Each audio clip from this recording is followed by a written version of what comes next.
Another draft physics video presentation. Alright, so this one will probably be a waste of your time, so think about whether you have time to waste. Just responding to the troll. I think it's the cowboy, actually. I think he changed his voice, electronically in the older videos or something. But anyway, so he's going to defend distortion as diffraction. And he's going to make claims that are completely incoherent in the sense that he's basically saying all the physicists are wrong. They're just wrong in a way different than what I say they're wrong. So it doesn't make any sense as an argument. I've already defended against the accusations, and he's just saying do it over and over and over again, I guess. Point out how he's a deplorable liar and he just distorts, and he defends distortion. And he claims that that's good, empirical, careful, serious, intelligent science, when it's obviously the biggest mistake you can make is to cheat, and he just likes cheating. So his whole account is a cheat, his whole persona is a cheat. He's just a cheater, and so in spite of the fact they say I'm somehow running from their arguments or hiding from them or blocking them or doing some other crap that's totally inappropriate, here I am playing their crap, dealing with the stupidest of arguments. And then they make this out to be some sort of Jesus complex I have. Well, they're doing the sling and arrow thing, right? They're just making me more heroic in this whole effort, in the sense that they're showing, like, look at the crap I had to put up with. They're making this whole struggle, they're making me look even, bigger than what I would claim to be, in the sense that, yes, obviously I did something no one else did, like explain how a magnet works, and a few other things that no one ever did. Even something simple on the Two-Slit experiment, I actually explaining what's creating the pattern, showing a direct correlation between the outside slits are creating the little bars, and the inside surfaces are creating the envelope pattern. So I'm providing all of that information, and which no one's ever done before. So yes, that's something of merit. That's all I've said. But again, he's making it more obvious about how, yes, it does seem like a bit of a conspiracy when you can't even agree on what something simple like diffraction, a word, is used to describe a certain kind of phenomenon, and now you're turning it into a word that means something entirely different. And you're doing it so aggressively to defend a concept that just can't be defended. That is, you're telling Young that he didn't know what diffraction was. The famous Young experiment. He's showing Feynman's picture, and he's directly refuting what Feynman drew. What Feynman said was the phenomenon. So he's directly refuting Feynman. This doesn't make any sense. So we'll play some of this crap. A working title might be, I got a fever and the only prescription is more double-slit interference and single-slit diffraction patterns. So he has a silly title and terrible audio. And then he complains about other people's videos. Just amazing. Because, as you know, I've already shown photographs of water waves exhibited. Video of water waves, right. And I pointed out how you didn't show diffraction, you showed distortion. You showed that you can put garbage in and get garbage out. You can put noise in, you can get noise out. You can put interference in and get interference out. But it has nothing to do with the basic idea. So again, he's refuting that this is what water does under normal circumstances. That is, if I put plane waves in, all right, calm, regular plane waves into a slit, okay, that what I'm going to get out is this. He's saying that's not true. Now, even though Young, basically almost a Nobel Prize winner, a guy who studied waves his whole life, was obsessed with them. Even though Young drew, the double slit this way, two regular waves, no distortion, no extra waves in the waves, no flat parts here, no nonsense, right? That's how Young drew it. That's the same drawing that's famous. It's in a museum somewhere. he's saying Young didn't know what he was talking about, that these single slits created distorted waves, and these distorted waves somehow account for the two-slit experiment, when they can't account for it. There's no math that makes distortion waves coming out of a single slit add up to, essentially having 4 waves, create the double slit pattern. So again, the double slit pattern is 2 patterns, right? It's the little bits doing this and the big bits doing this. So that's the double slit pattern. That's the one you have to describe. And there's just no dispute about what the scientists draw, the physicists defending a certain theory, and the fact that there's a huge inconsistency in their theory. That a single slit in light, unlike water, does create an interference pattern. And I can play Professor Lewin again and again and again, pointing out how, yes, it's not diffraction. The water isn't doing this in the light in the single slit experiment. It's obviously not doing that. It's obviously creating a barred pattern. It's creating an interference pattern. So he uses Huygens to explain that 2 waves are actually being created in the single slit, and the 2 waves are interfering with each other to create the pattern. Now, I'd argue that that's a huge inconsistency, because there are no 2 waves when it's a double slit, same size slits here, same size, and yet they create 2 different things under the 2 circumstances. I'm saying that's not possible, and I've already done it in 4 videos now, explained what the real thing is in the double slit anyway. It's these 2 slits and these 2 slits. This one creates the envelope. These 2 create the little bars. It's that simple. It'll always work. Any arrangement of slits, if you use it, and just think of the surfaces, the 2 far away surfaces and the 2 closest surfaces, they're the things that are the point sources. They're creating the pattern. So it's unrefutable. It's fact. And yet he's playing this game. Like, I have to pay attention to experiments that create too much agitation in the water and break the natural function of a water wave. I mean, obviously also with water you can have the slits way too far apart from each other, and obviously the straight line water waves won't go through. The ones in the middle will still be straight, and the ones off these surfaces, of course, will come out like that. But that, again, hardly has anything to do with any theory of light. No one thinks light does that. Like, oh yeah, some of the photons are undisturbed and go through the middle, and then they do this on the sides in the double slit. First, it won't work mathematically. It doesn't help you any. So what's the argument? Oh, that's right. There is no rational argument. There's just irrational attacks by a troll. And that's all there are, is trolls. Trolls for physics, trolls for the left, trolls for the right. You're all just you're all just shysters. You can't do anything honorable or straight up or honest. I mean, anybody who would argue that the natural function of diffraction is merely a word to describe the phenomenon of spreading. That's all it's intended for. It just describes the simple phenomenon of this. That's diffraction. Okay, you drop a rock in a pond, it does this. That's diffraction. That's the definition. The definition isn't stuff here and stuff here and stuff here. That's not diffraction. That's interference. That's noise.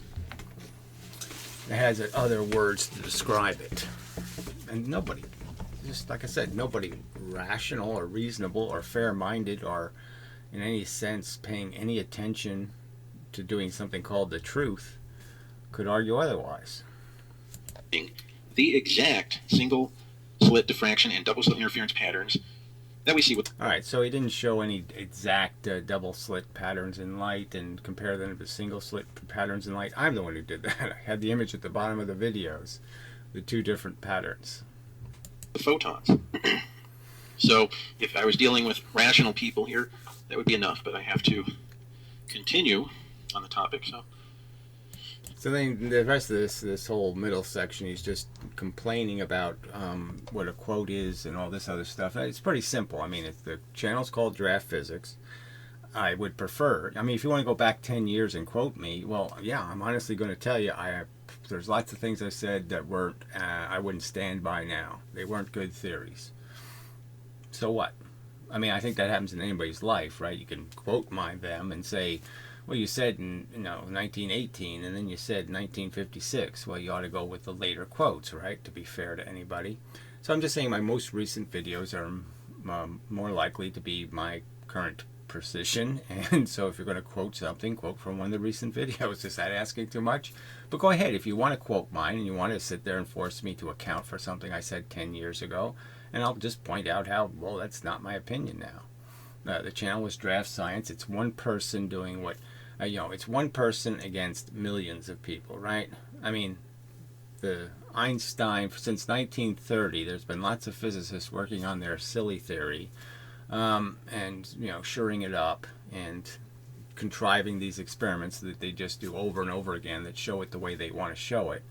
I'm one man in 10 years, okay? So yeah, I'm still working on it. Einstein rewrote his relativity paper. So should everybody go back to his first draft and sit there and pick at it and say the math didn't work, and so relativity doesn't work? I mean, there's just nothing fair or decent or honest about any of these silly critiques. But go ahead, do what. Go ahead. I'm just saying that I have not ever said that all of my videos that exist, what, I'm supposed to delete them? Is that what you would prefer? I delete the videos I don't agree with anymore? I think it's good to have the record there, and I've sitting there and made it explicit that yes, some of the record is broken. So yeah, if you want to play the part I didn't fix, well, fine, go ahead and do that. But I'd say it's being an asshole. I mean, there's no real point in it. I'm not going to defend it as a statement. And again, most of the statements I will defend. I mean, most of the general theory hasn't changed in some dramatic way. I've always argued that photons were little bits of quanta at a frequency. So, anyway, let's play along. Gary says he wants people to quote him anytime that we make an assertion about something he said. I'm just saying it's just not that hard to sit there. I just made assertions about how waves function. You could just argue one of these assertions in this statement. I mean, I've drawn my theory working and shown how it explains the phenomenon. So again, it's not that complicated. It's not a big burden I'm asking of you. And he does this as if. I have videos called questions. You answer the questions I'm asking. What's so hard about that? I have the videos in playlists. I mean, again, all these are such bullshit accusations. We just jump a little bit ahead here. Just nonsense.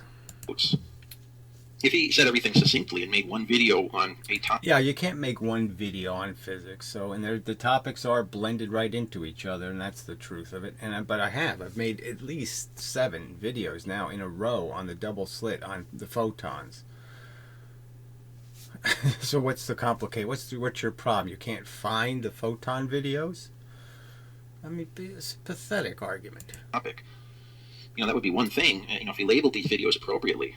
Lots of them have very appropriate labels, so again, more nonsense. You're saying your title is appropriate? I got a fever, the only prescription is more single slit and double slit patterns? That's a fucking appropriate title? It's nonsense. You're not saying what you're doing. You're attempting to refute this argument that diffraction is interference. That interference is diffraction. It's not interference. That distortion is diffraction. That's your argument. That a distorted wave is a diffracting wave. Pathetic. In your comment, that the comment is deleted immediately. All right, so there's more nonsense. So I don't delete comments immediately. That's the proven record. I read them. I say that's shit. Somebody posts a link with no annotation. I keep pointing out, please don't do that. And then I delete their comment and say, okay, you have another shot. Now, somebody gets into my personal life and invades my privacy, does all kinds of other things. Well, yeah, no, I'm going to block those assholes. People who can't make anything like a civil argument, yeah, I'm going to block them. That's my right. I don't have to take your crap, your personal insults. No, I don't have to take that from you, you shit for brain. Oh, pathetic. Are the most careful Okay, now he's saying science is the most careful. Physics is so careful, so disciplined, so all this stuff. Then why is it so easy to point out how they're doing something wrong? I mean, that's all I've done in the video is I play their video, I show they're drawing it wrong, they're arguing it wrong, they're showing the wrong pattern, and somehow that's not doing my job. I haven't effectively pointed out the problem, and you're saying it's the most precise, accurate, fundamentally correct theory in the history of mankind, the most disciplined science. I'm pointing out exactly the opposite. I can show the physicists over and over again getting it wrong on their cornerstone experiment. I mean, they claim it's the cornerstone. They claim it's the most important experiment. They claim the whole theory is based on it. They'll say those overt, exact words to your face, and they can't describe it accurately when it's so simple. I mean, it's two fucking slits, and they can't get it right.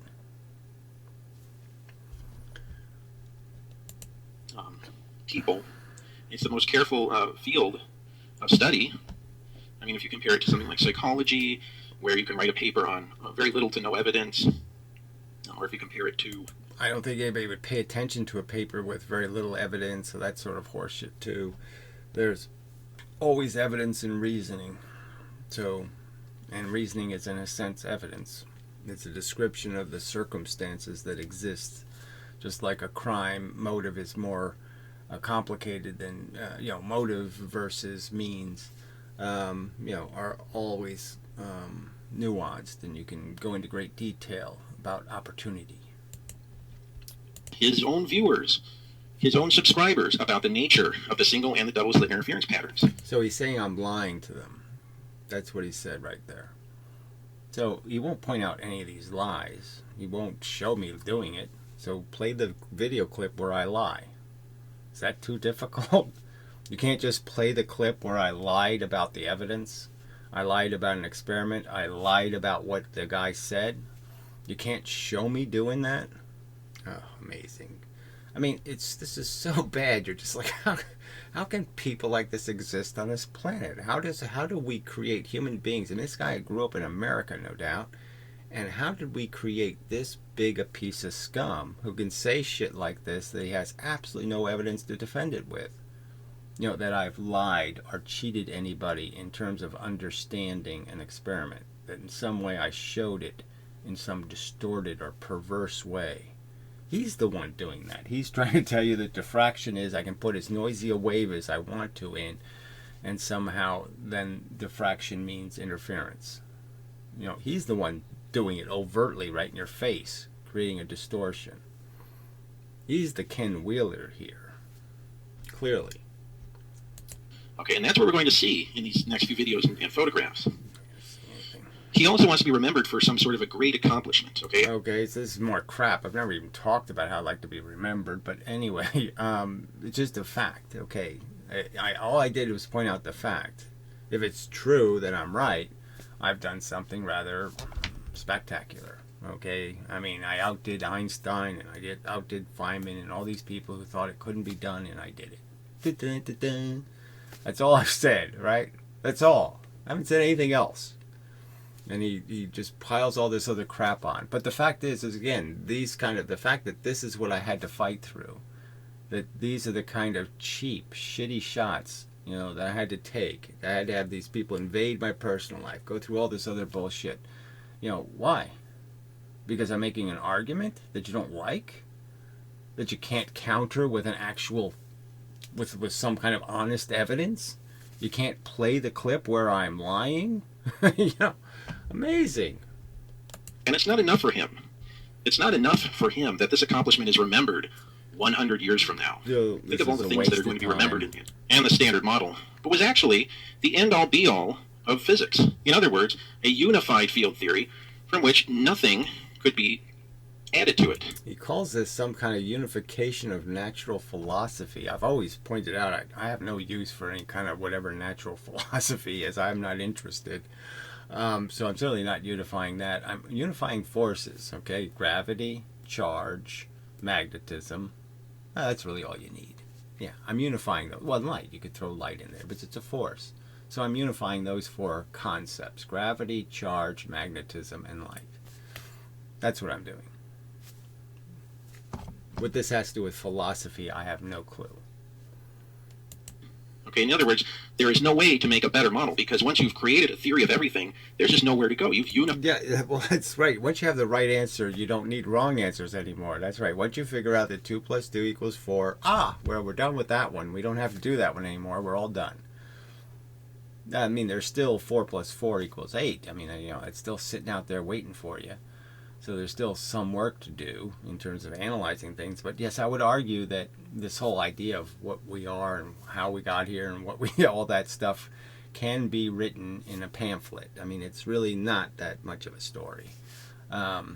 This whole, even the human part, the evolution part, all of this, it's all not all that sophisticated a thing. It's just chemistry, and chemistry is just physics. Biology is just chemistry. Chemistry is just physics. So yes, once you understand the physics, then you understand it's just energy and it's just matter, and then the matter is getting stuck in patterns, and some of the patterns get kind of silly, and that's it. And there, you're done with the story. Okay. But anyway, the real context is here is I'm just arguing physics on this channel, essentially. Okay, the sciences.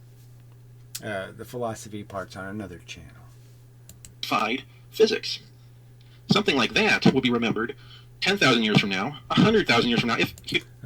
Who cares about this remembering thing? That's not really the point. The point is once you've solved, and you have the right answer, you don't need to look for another answer. So you have evolution. Yes, you're sort of not. Well, I guess I'm done figuring out all this creation crap. It doesn't mean anything. We're done debating origins. Humans even exist. It will be remembered for as long as humans inhabit the planet or anything. Well, whatever. Who cares? So because it's me, it's not possible that I would be the person. But it's possible that Jung did something, and it's possible Feynman did something. It's possible Einstein. It's possible all these other people could do it, but it's not possible I could do something meritorious or correct. Yeah, it's just amazing. I can't come up with 4 + 4 = 8 and surprise the world. Oh, is that what it equals? Oh, okay. So what? Who cares? Again, so this is his obsession, not my obsession. It's his obsession. Who cares who? The fact is the current physics is silly, and it's silly on insanely weak evidence, and the evidence isn't just weak, they can't even describe it accurately. They can't describe 2 friggin' slits accurately. That's a condemnation of the science. If the science can't describe if it can't get, a mathematician can't get 2 + 2 right, how can you trust him on the 8 + 8?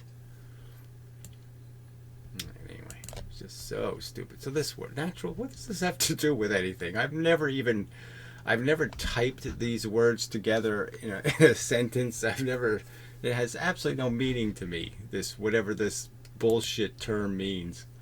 And yet he sits there and implies that I have something to do with that nonsense, connecting those 2 words, whatever a natural is and whatever the fuck philosophy is. You either make accurate statements or inaccurate statements, and clearly we can see who's falling on what side of that fence. And not only that, they will remember the name of this person. Right, so what is his name? Going on the same bullshit. Gary Mosher. So the man. So that was really unnecessary, right? I mean, these are just little. What I have power. I can fuck with you. Is that all that is? So again, if I wanted my name to be the channel, I would have the channel of my name. I just think that it's sort of irrelevant what my name is. It's irrelevant where I live. It's irrelevant how many times I go to the bathroom. None of that stuff's any of your business unless I feel like making it your business. And I'm certainly not making it your business on this channel. So what the fuck does it have to do with this conversation? Oh, that's right. It has nothing to do with it. And so what kind of desperate troll has to resort to this kind of bullshit? I mean, it's just such overtly rude crap. And it coming from a guy hiding behind a fake name. Yeah, what the fuck is this? I mean, how do we create people this scummy? We have a relatively sophisticated country, and this is the scum. We allow people to have babies and make creeps like this. This guy had such scummy parents such pieces of absolute shit that he thinks this is appropriate human behavior, to be this big a fucking piece of shit. No. Okay. In other words, just the exact kind of person who would call Richard P. Feynman a liar. Well, okay, I don't know if I exactly called him a liar, okay, but regardless, I have pointed out that, well, what am I supposed to believe, Richard? You can't draw the two-slit experiment, right? You've called it the foundation of quantum mechanics, the whole thing. The thing is built on this experiment and the phenomenons created by it, and yet you can't draw it right, at all. You can't come even close to getting the right pattern. I mean, does Feynman ever deal with the real two-slit experiment? I don't know if he did it in his book or not. Just if somebody knows, that'd be interesting. He obviously doesn't do it in any of his videos, so any video content doesn't have Feynman accurately describing what the pattern even looks like. Okay, but does he do it in the book? That would be a good question. Because obviously it doesn't work. Making two little waves interfere with each other doesn't work. And Feynman even said it's not a wave. So this is the other joke, right? I mean, he's sitting there using Feynman as an argument when Feynman said, oh, fuck all the wave crap. This is a probability thing, okay? That's randomized going through the slit. This isn't about waves. It's about quanta, being randomized. That was Feynman's theory. God plays dice with the universe. That's what Feynman was arguing. Yes, he does. That's actually what he was. And if you don't like it, tough. That's the quote from Feynman. You don't like it, tough.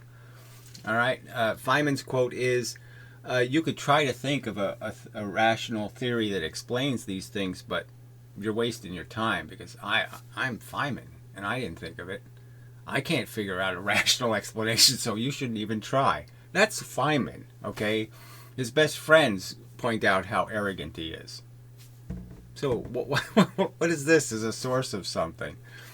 As I get older, I realize being wrong isn't a bad thing. Well, does that part make any sense to any of you people? It sure as hell doesn't make any sense to me.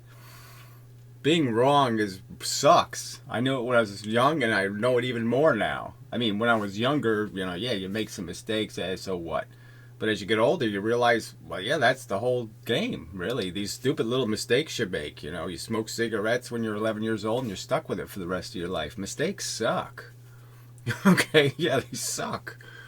All right, being wrong isn't a bad thing like they teach you in school. Well, I wasn't taught that in school. I would have loved to have been taught that being wrong sucks. I wish they wrote big on the blackboard. Being wrong sucks. Try not to do it. It makes a mess. Okay, it's an opportunity to learn something. I mean, what am I going to learn? 2 + 2 = 4. Let's not get that wrong. Let's not waste time learning it. Okay, so yeah, let's learn that. Yeah, God is a stupid idea, silly theory. Let's throw that away. Bending space is a nonsensical nothing mechanism. It doesn't describe physically anything. It's just totally useless as an explanation. So fuck that. Let's look for the right answer. Ugh.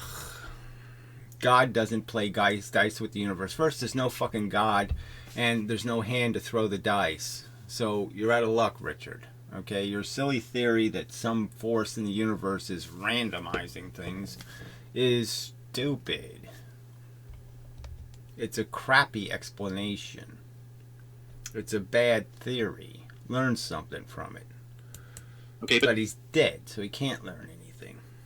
But he's not going to call him a liar to his face because Richard Feynman is no longer... I obviously am playing the videos of living and dead physicists. Now, this is the other part that's a joke, right? He talks about how Richard's an icon and how everybody learns, and he's taught a zillion people. And yet he's not the one I should argue with? Okay, the physics he's teaching, I shouldn't argue with the teacher. I should argue with the students. I mean, what sense would that make? I mean, I shouldn't play the clips of Professor Lewin. He's still alive, right? Getting it wrong. He says something stupid. There's 2 voltages in one location. Nobody should argue with him. And that really was the lesson, right? Because the guy who did point out, hey, that's really stupid. Look at all the heat he got, and he eventually just wimped out and said...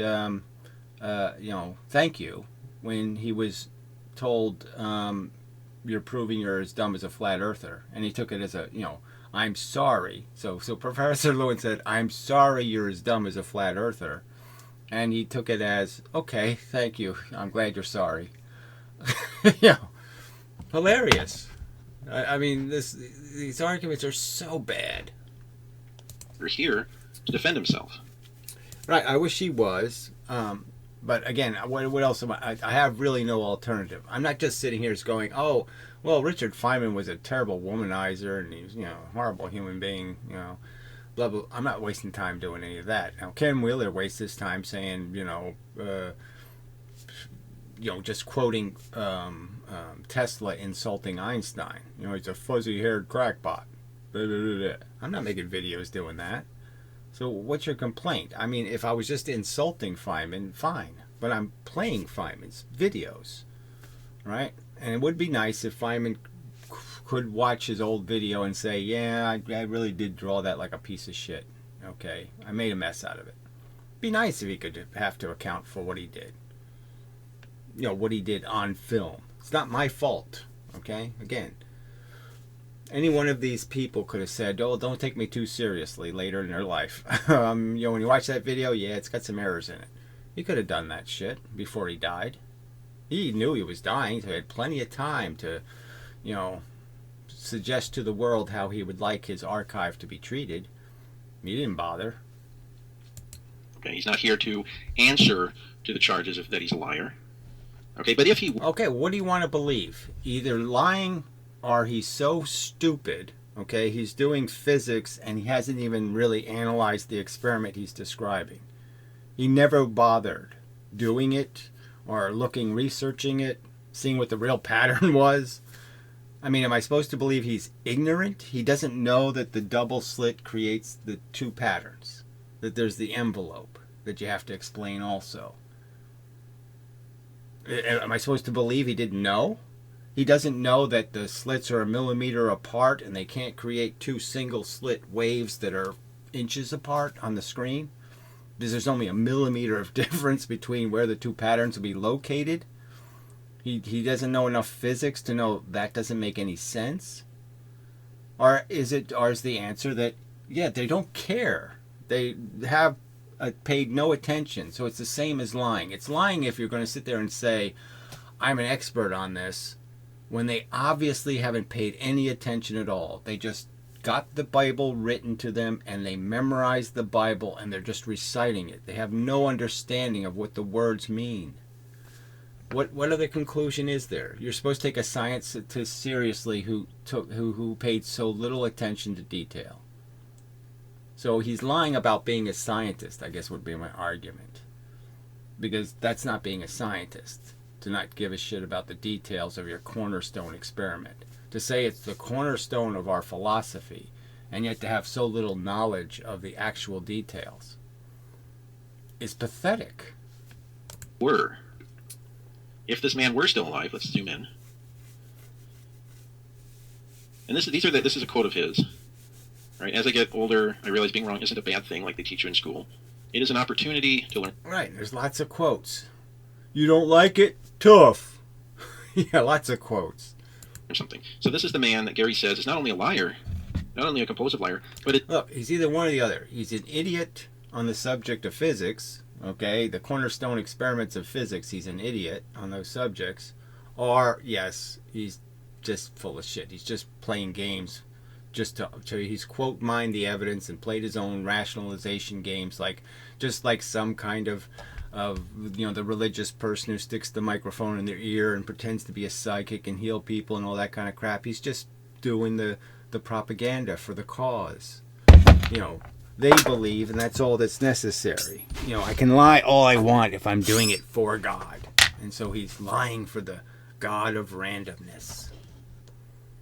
Is willfully deceiving thousands and hundreds of thousands, in his videotapes, millions of future physicists about the nature of very fundamental experiments. Right, and that's not even debatable, okay? The fact that they're being deceived by distortions in how the experiment's being explained, that he's misdescribing it and they're believing the misdescriptions are accurate, that they actually are believing what he's saying and what he's saying isn't accurate. That's a fact.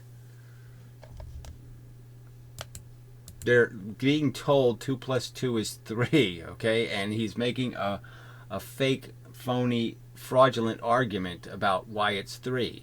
And part of that argument has in it detecting electrons, which Feynman knew you couldn't do.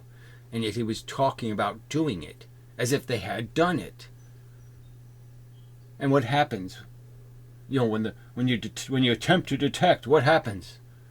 They never did the experiment because no one's stupid enough to attempt to detect something they can't detect. But anyway, I mean, these are experiments never performed. And he talked about it as if it was a real experiment. Are you denying that's what he did? Think about that. Think about that. Accusing this man of deliberately and willfully deceiving and lying. Okay, so he's saying that's what I'm doing. I'm saying that's not what I've done in the videos. What I've indicated is I have no explanation for how bad this physics is.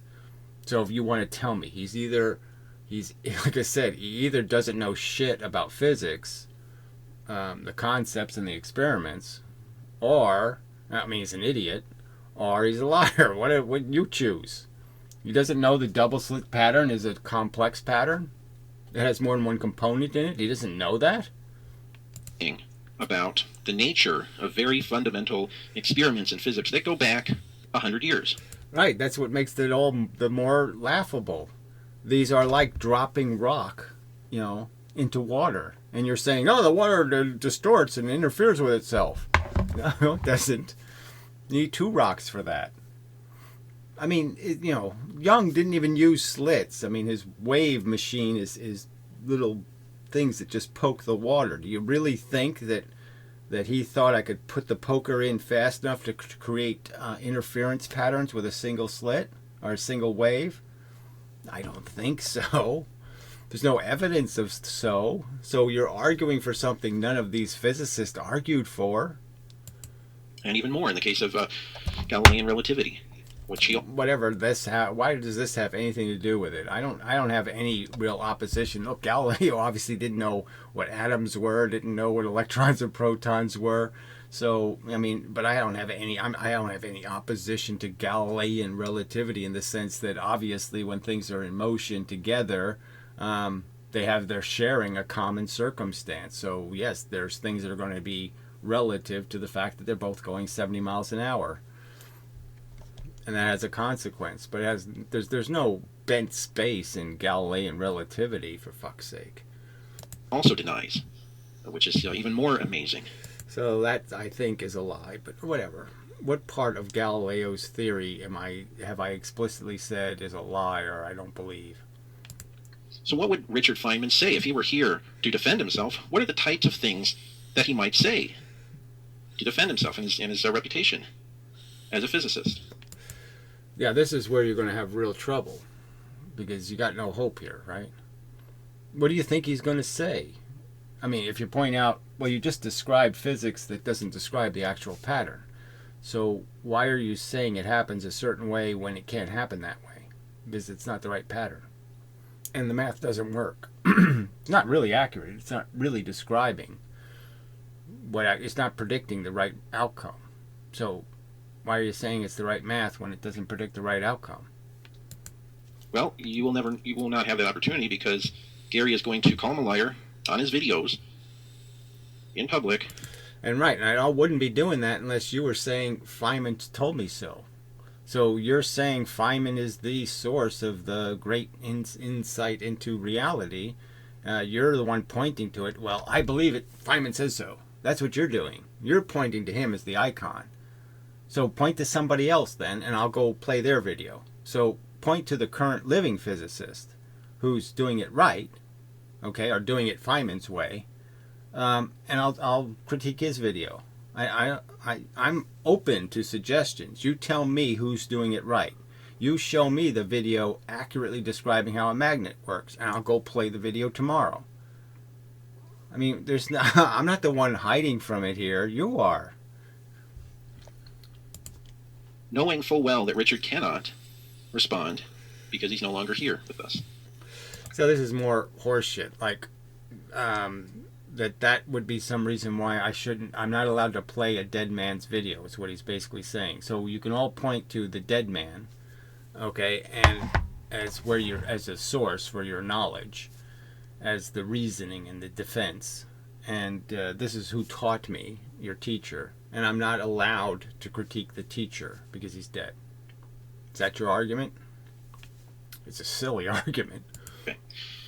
So hopefully, that dispels, if you have any doubts or, there's a voice in the back of your mind saying, well, this Gary guy must know something because he's making all of these videos. He plays all of these videos from physicists at universities, calling them liars, incessantly pausing the video, so you can't really... So again, this is just a lie about me calling them liars. I'm saying there's a huge problem in the fact that they can't describe a simple, you can't get simpler, really. Two slits, you can't get much, single slit, you can't get much simpler than a single slit, and you're having a problem accurately describing what a single slit does when plane waves go through it. And there's no argument that, monochromatic light is plane waves, right? I mean, you've taken all the noise out. In a sense, you got one color light at one frequency going into a slit, and you're saying a bunch of distortion comes out. That's your theory. And yet, that same slit with the same light, if I put it next to another slit, all of a sudden you're saying there is no distortion. And I'm pointing out how can that make sense to anyone? 2 plus 2 equals 4, but 3 plus 2 equals 7.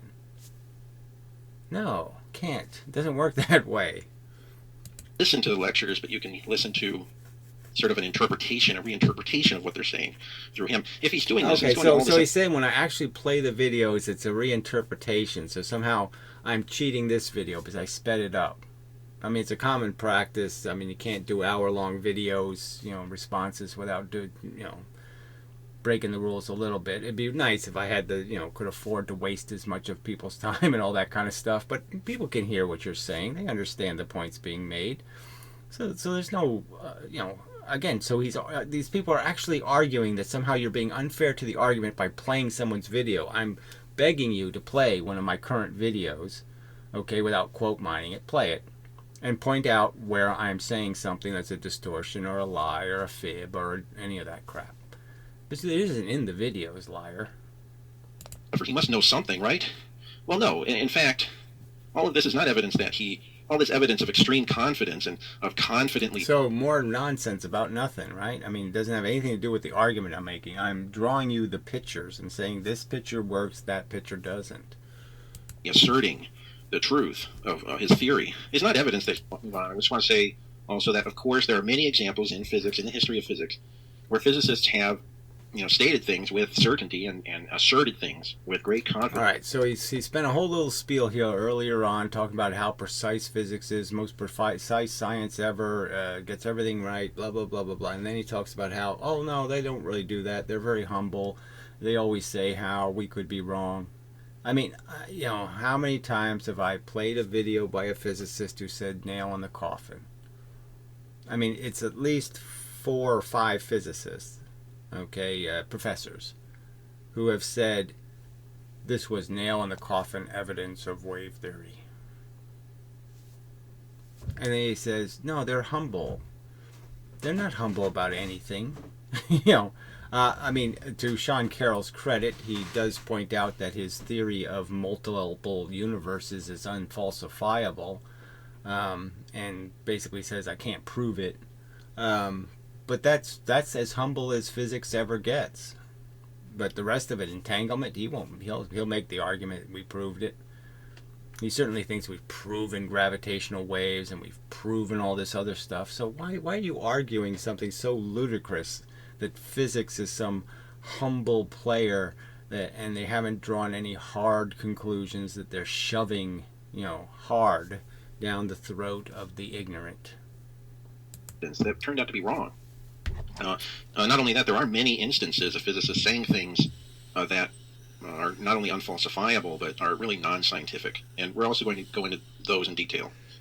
Okay, so don't take any, what I'm saying here does not imply that physicists are all perfect, that, physicists are still human beings. You said all that before, though. You did say that before. You said the science is just pristine. It's just so beautiful how fully functional it is and how it's never committed it just not possible for these brilliant people to make mistakes. And then you say exactly the opposite. It's just such a piece of shit. And like all human beings, just like every human affair, there are mistakes in it.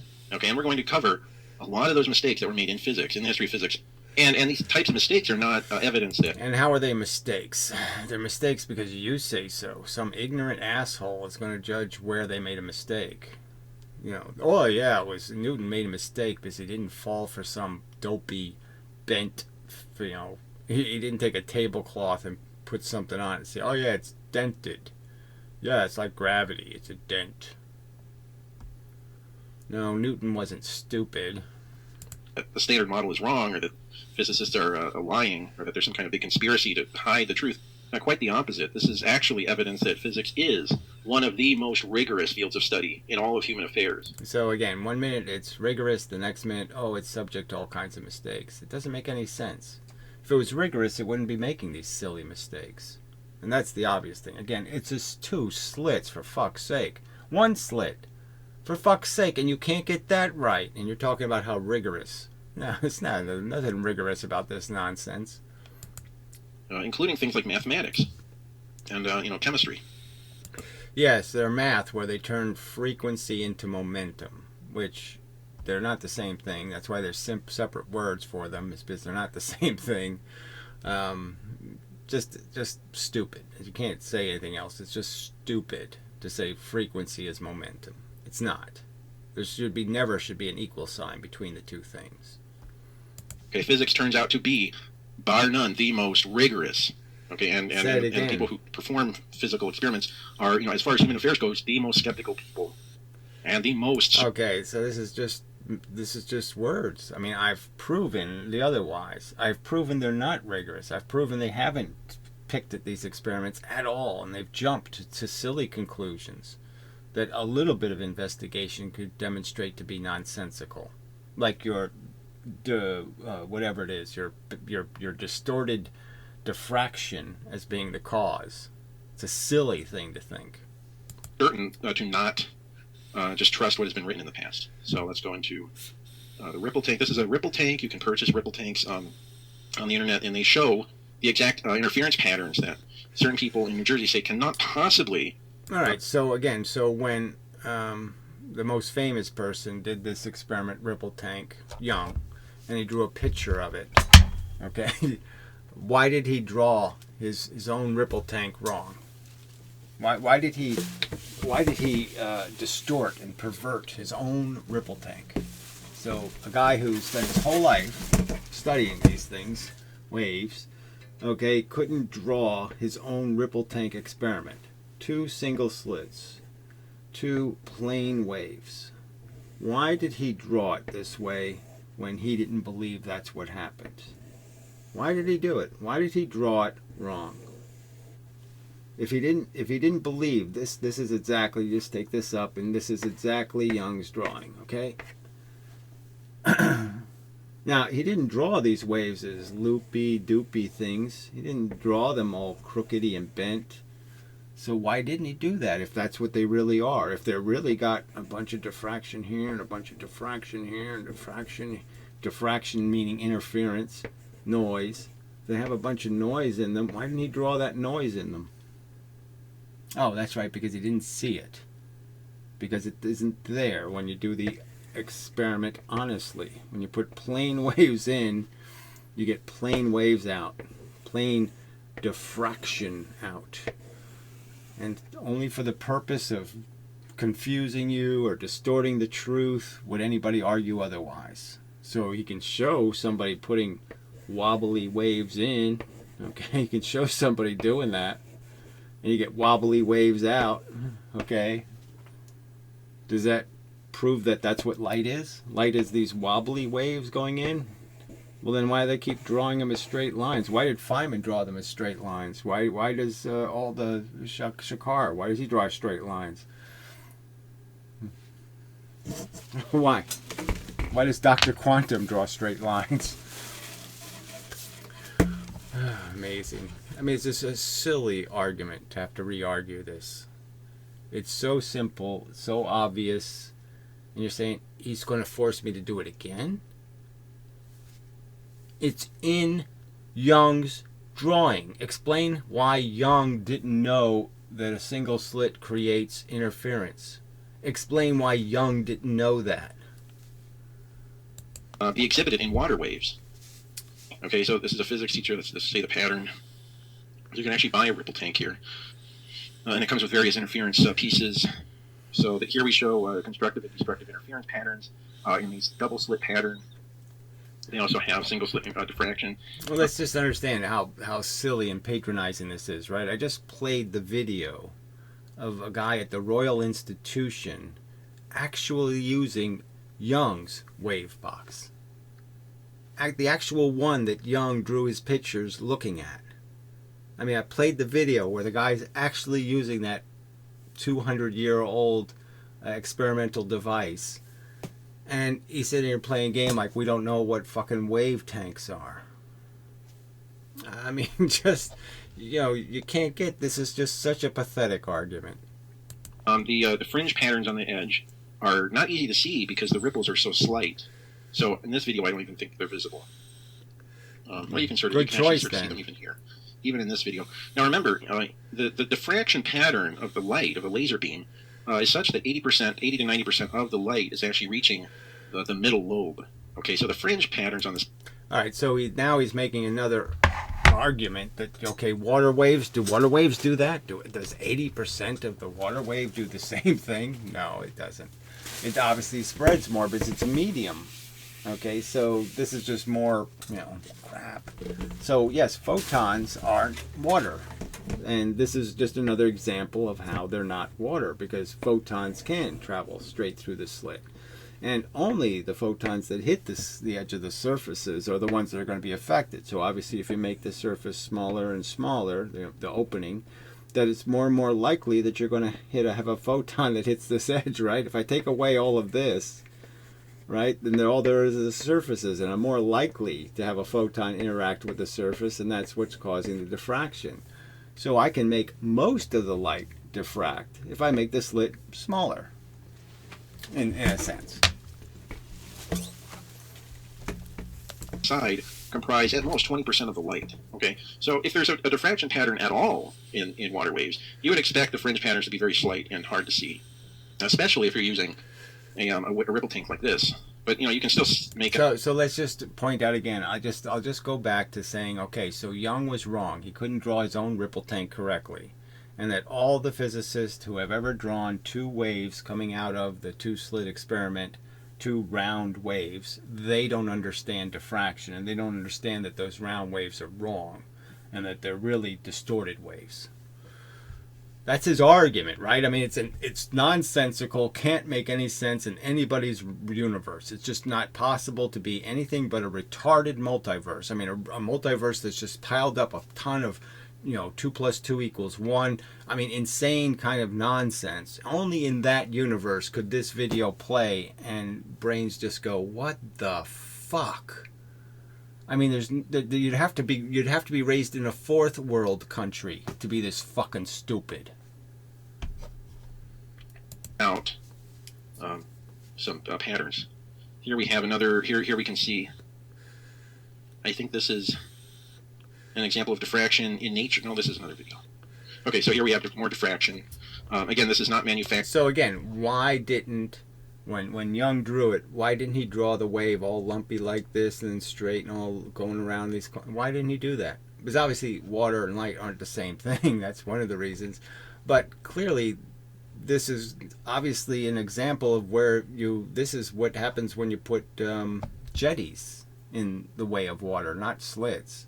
This isn't going to be a single point source. They're going to end up being 2 point sources because they're too far away from each other. The wave can't fill in the gap, quite obviously. So it's not a plane wave anymore. It certainly isn't an evidence of diffraction. Manufactured evidence.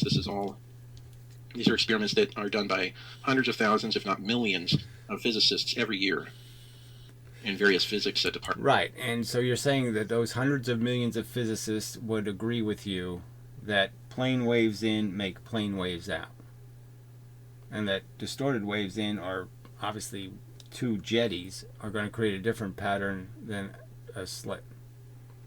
You think all those physicists would agree with this crap you just said? That's their argument. Well, if that's their argument, then I've again proven physics to be really stupid. in various universities. Here we have diffraction in ocean waves. So apparently, diffraction is something that occurs in nature, okay, not just in a lab where they can control all of the variables. When he's saying diffraction, again, he means interference. He means distortion. So he doesn't mean round waves. He means bent, crookedy waves. Construct a ripple tank with just the right dimensions. The diffraction is actually something that occurs in nature. So there is no evidence of it here, right? I mean, this diffraction is a perfectly round wave. So what are you arguing? I mean, the minimum you should at least be able to concede is, well, maybe we shouldn't use this word diffraction because diffraction can be things that are completely different. I mean, wobbly, crookedy wave is completely different than nice round wave. We shouldn't have one word for both. That would be stupid.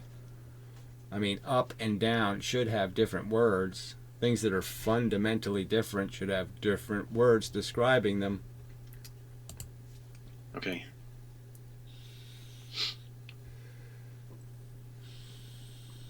Okay, and then we have another picture from a ripple tank, which shows single-slit diffraction fringes. Okay, I love the high resolution here. You've really given me an opportunity to see it all so clearly. Now, obviously, what happens in every one of these examples where you see these fringes, you're only seeing them because it's noise in, noise out. So more than one frequency has been created in the wave tank because of reflections. And these are all things Young knew about reflections. He knew how dangerous they were in terms of creating more waves, creating noise in a system. So a clear thing that you have to have some intelligence to prevent, because you'll end up just creating waves of interfering waves and noise, and so it's noise in, noise out, nothing else. And he says that's diffraction, these patterns. So again, Young didn't describe these though. Young didn't point out in the Two-Slit Experiment how, oh, look at all these distortions in the two waves I just drew. No, there's no distortions in Young's drawing. So why was Young ignorant of this? You're saying the expert on waves was ignorant of this fundamental truth that there's, fringes. When you put plane waves in, you don't get plane waves out. That's his argument. He's saying when you put plane waves in, you do not get plane waves out. They have fringes. That's his assertion. And it's ludicrous. And I think we can actually zoom in. Thanks. So, when Huygens was developing his theory, he wasn't developing his theory of wave propagation to satisfy... So you can see all the noise in the gap of the slit, right? I mean, you can see the interference in the slit. You can see it in there. Before it even... There's no plane wave in sight going through this slit. And so this is obviously just noise in, noise out. Nothing else. Nefarious physicists constructing fake evidence. He was actually constructing a model that models wave. Right. So again, there's just no argument. Young didn't draw what you're saying is the phenomenon. He didn't make this argument that these single slits make distortion waves, and then when I put two distortion waves together, I get the double slit pattern. Young didn't even see this thing well enough to even know there was two patterns in the double slit pattern. So why are you... this is such a stupid argument. And again, this is the second round. This is the second time I've had to point out the obvious. And he's making the same argument again. He's defending this silly argument. No physicist that's ever drawn it this way. So why are you doing it? Why are you saying this is the cause when no physicist ever cited this as the cause in the double-slit experiment? No physicist ever has drawn two ugly waves like that to simulate the double-slit pattern. Ever. And yet you're asserting that's what they do. That's how insane this is as a defense. Behavior everywhere that you see waves. Okay, so this is another example. We do see very well-defined fringe patterns here, and also to a lesser extent here and here. And we see very well-defined interference going in. No plane wave going through the slit. Noise in, noise out. Want to deny that, you can say, well, I deny what I see right in front of me. You know, are your eyes in on the conspiracy too? So he's arguing that these are plane waves going in, and this is what you get out. That's his argument. Plane waves create interference waves. And like I said, it's obvious that's not the truth of this picture. It's not what this picture illustrates. Plane waves in, plane waves out. That's not what it's illustrating. That was a rhetorical question. That was a rhetorical... Also known as sarcasm. Sarcasm, because, likewise. of course, this is undeniable evidence that, and I repeat, undeniable, cannot be denied. Okay, so I already denied it. I already stated this is a complete fraud. I'm conceding. If you put noise in, you'll get noise out. I'm conceding that argument. I've heard no physicists say that the reason why the straight lines of light are not straight lines, they're noisy lines. They're bent and crooked and distorted. They have lots of frequencies in them, lots of different wavelengths, lots of different phases. And that's what's creating the Two-Slit Experiment, is a bunch of noisy light goes in and a bunch of noisy light comes out. No physicist ever argued that. So this is such a lie. I mean, fuck. Can you call this anything other than a lie? I mean, it's already been pointed out. You can see the crooked lines going in. You can see it. And he's still arguing, no, that's a regular plain flat wave. Can be in denial of the evidence, but the evidence cannot be denied. Here's another example of a ripple tank performed by physics students who, if you believe certain nefarious figures from... Right. So you can't even... You're saying flat earthers aren't this dishonest. I mean, this is so dishonest. You're just like, how the fuck can this creep do this shit and get away with it? He's got one thumb up on this piece of shit video. Who is the fucking retard, probably himself, who would say, yeah, this was a great argument? Jersey, some certain cult leaders, sensible physicists from New Jersey. This is all fake evidence. But why would physics students, deliberately set out to make fake wave patterns? Well, fake would have to be somehow confusing, like wearing a mask, and it's really could fool you. This couldn't fool anyone who's got anything like an IQ of any kind, 20, 30. Who could this fool? But you could fool a chimpanzee, maybe. Who the fuck could be fooled? They're not straight lines going in. You can't call them plane waves. So what the fuck? How the fuck can you make the assertion? You can't. It's impossible. It's right. How can it fool anybody? It's right there in front of you to see. The deception isn't a deception because it's right there in front of you to see. You can see the distortion. You can see that Young didn't draw it that way. In ripple tanks performed at their local, it looks like it's a high school or an undergraduate, maybe it's a university and their undergraduate students. And again, these are experiments that are have been performed millions of times and viewed by millions of physics students. Don't you think if this was a conspiracy, at least... And again, they turn up the speed and the lines get more and more crooked. Is it any more obvious than... How do I have to just say it's obvious? Yes, it's obvious. Noise in, noise out. Yeah, that's what will happen. One of them out of millions of physics students would come forward and say, hey, by the way, we're lying up to you about the diffraction pattern in water waves. Does that seem reasonable? Or does that seem like someone who... again, has solved all of modern physics, all of natural philosophy. Right, so there's just no arguing, right? So I can just move these two slits further and further apart, and all of a sudden I'll say diffraction doesn't create round waves. Well, of course it doesn't. Okay, it doesn't. That's true. You won't get a spherical wave out when you make the slit wide enough. Yeah, you break water's tension. That's the end of making round waves. But that's not what Young drew.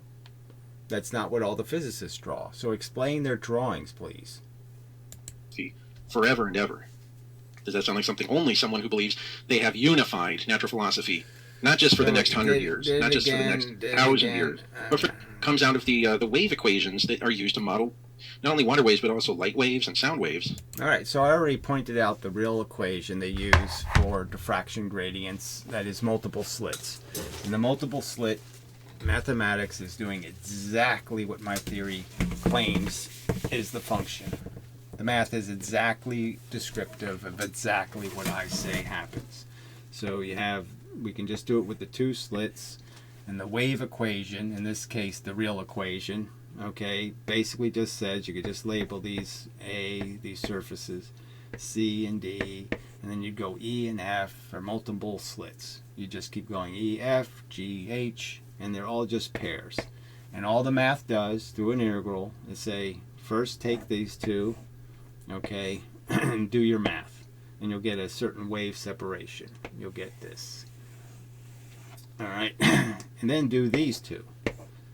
And you'll get another pattern that'll be half as much as this pattern. Well, 1.5 times. So you get a wave inside of there that'll be this. Okay, a wave. In the sense you could just draw it as either a wave or you could just draw it as a clump. Okay, this. And then you could put on top of that 2 little clumps. Right. And then if there was an E and an F, they would be doing this. Create little clumps. And that's all you're doing is adding these up as a pyramid. Well, this one was actually in the wrong place. Ugh. In the sense it would go here and here. And this pattern will just reoccur. So it's a reoccurring pattern, and you'll end up with a line where they all are on. Every single one it'll be on the on part. And that line will reoccur in another location, and you'll get exactly the same pyramid.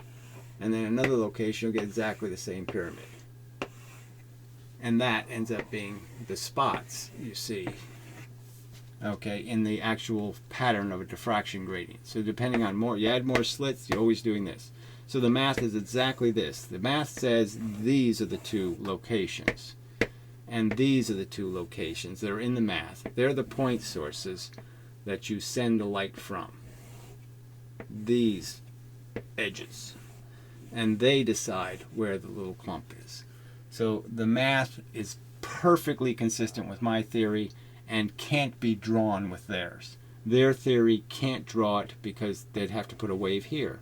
And they'd have to put a wave here. And then they'd have to put a wave here. And then they'd have to put a wave here. And all of those waves would have a different frequency. All of those waves would be rippling at a different thickness. And that's the only way they could draw it. And if they did it that way, you'd say, how did the wave go right through the impediment? It went right through the cement block. That can't happen. That's silly. And how did it go through here without creating a break? And how did it go through here without having multiple breaks? So it doesn't. Their theory can't be drawn because it's not right. Mine can because it is right. So the math actually agrees with the observations. Here's a mathematical. So that's just wrong. It doesn't agree with their drawing. So their observations don't match. That's why they can't draw it accurately.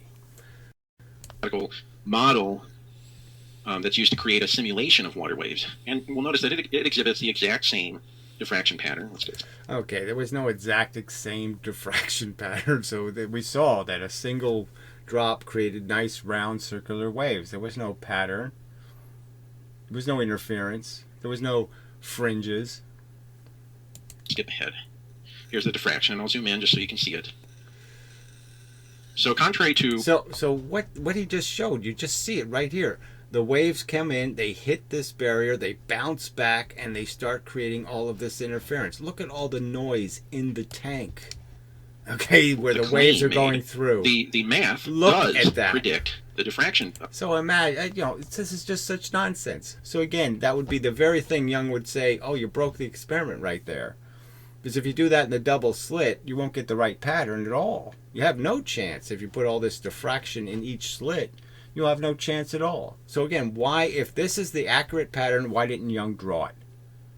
I can just say it over and over again. If this is what Young was saying was the two-slit experiment, this is what a slit does of a specific opening.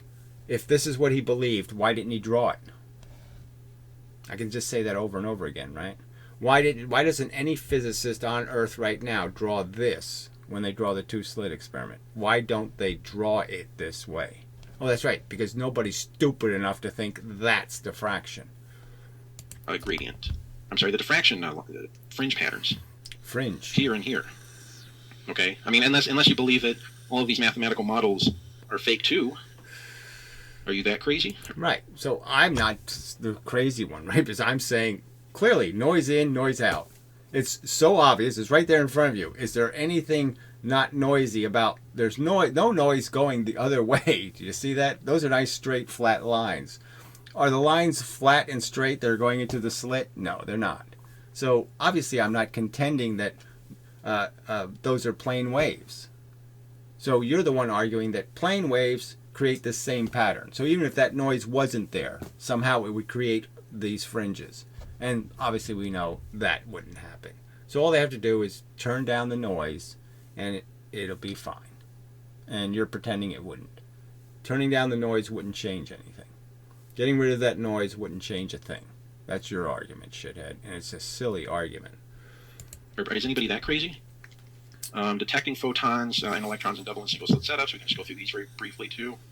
And again, all of these are going to be in the description. I'll provide links for every single one of these things in the description of the video. Go ahead and erase this. Let's see if they're there. So this is, and you can read it yourself. This is a optics education outreach journal. So this is an actual physics journal. Okay, so yeah, these will be the interesting ones. Detecting photons and electrons in single and double slit setups. None of these things are doing that. So this is Teach-O-Vision. Is it Teach-O-Vision? Let's see. Two-slit interference, one photon at a time. Okay. Again, this one photon thing is the tricky part. Let's see if we get a drawing of the wave pattern. Okay, we have light bulbs, important. All right, do we have the double slit pattern? No double slit pattern. so it's already broken, right?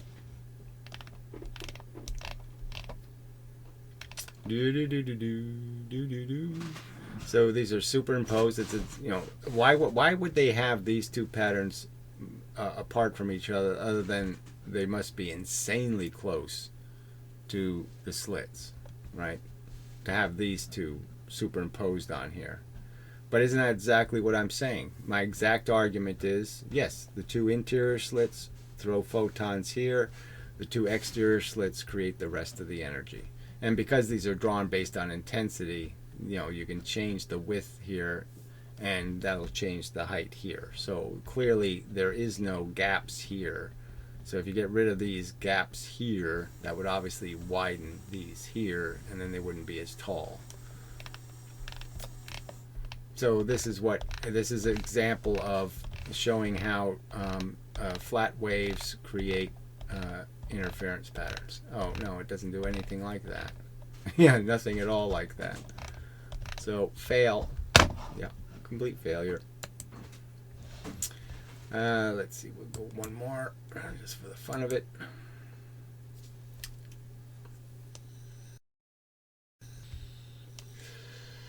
Young double-slit experiment. So again, he hasn't shown how the premise is that this. He hasn't shown us how they're analyzing the slit in terms of its creation. So there isn't a drawing in here about how they create the actual two patterns. Yes, we all know all this stuff. Yes. Let's see. Curve fitting. Curve fitting. Oh, isn't that nice? They're fitting the results. Isn't that nice? Yeah. All right. Well, this one might be worth a read. Okay.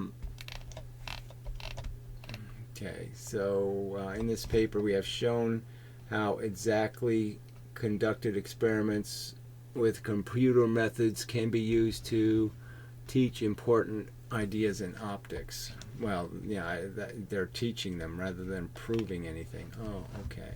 Well, anyway, we'll get back to some of that in future.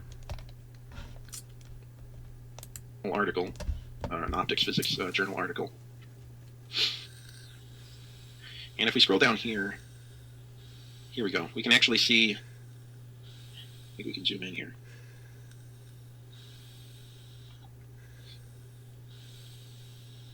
Oops.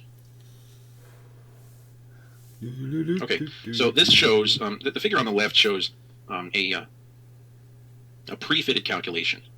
Okay, so notice that the measured intensity does in fact exhibit dark bands, where somebody said that there weren't supposed to be dark bands here, here, and here. And then we have yeah, they're only relatively dark, right? There's no argument about it, right? I can show you the Veritasium who did the experiment. I can show you his real results one photon at a time.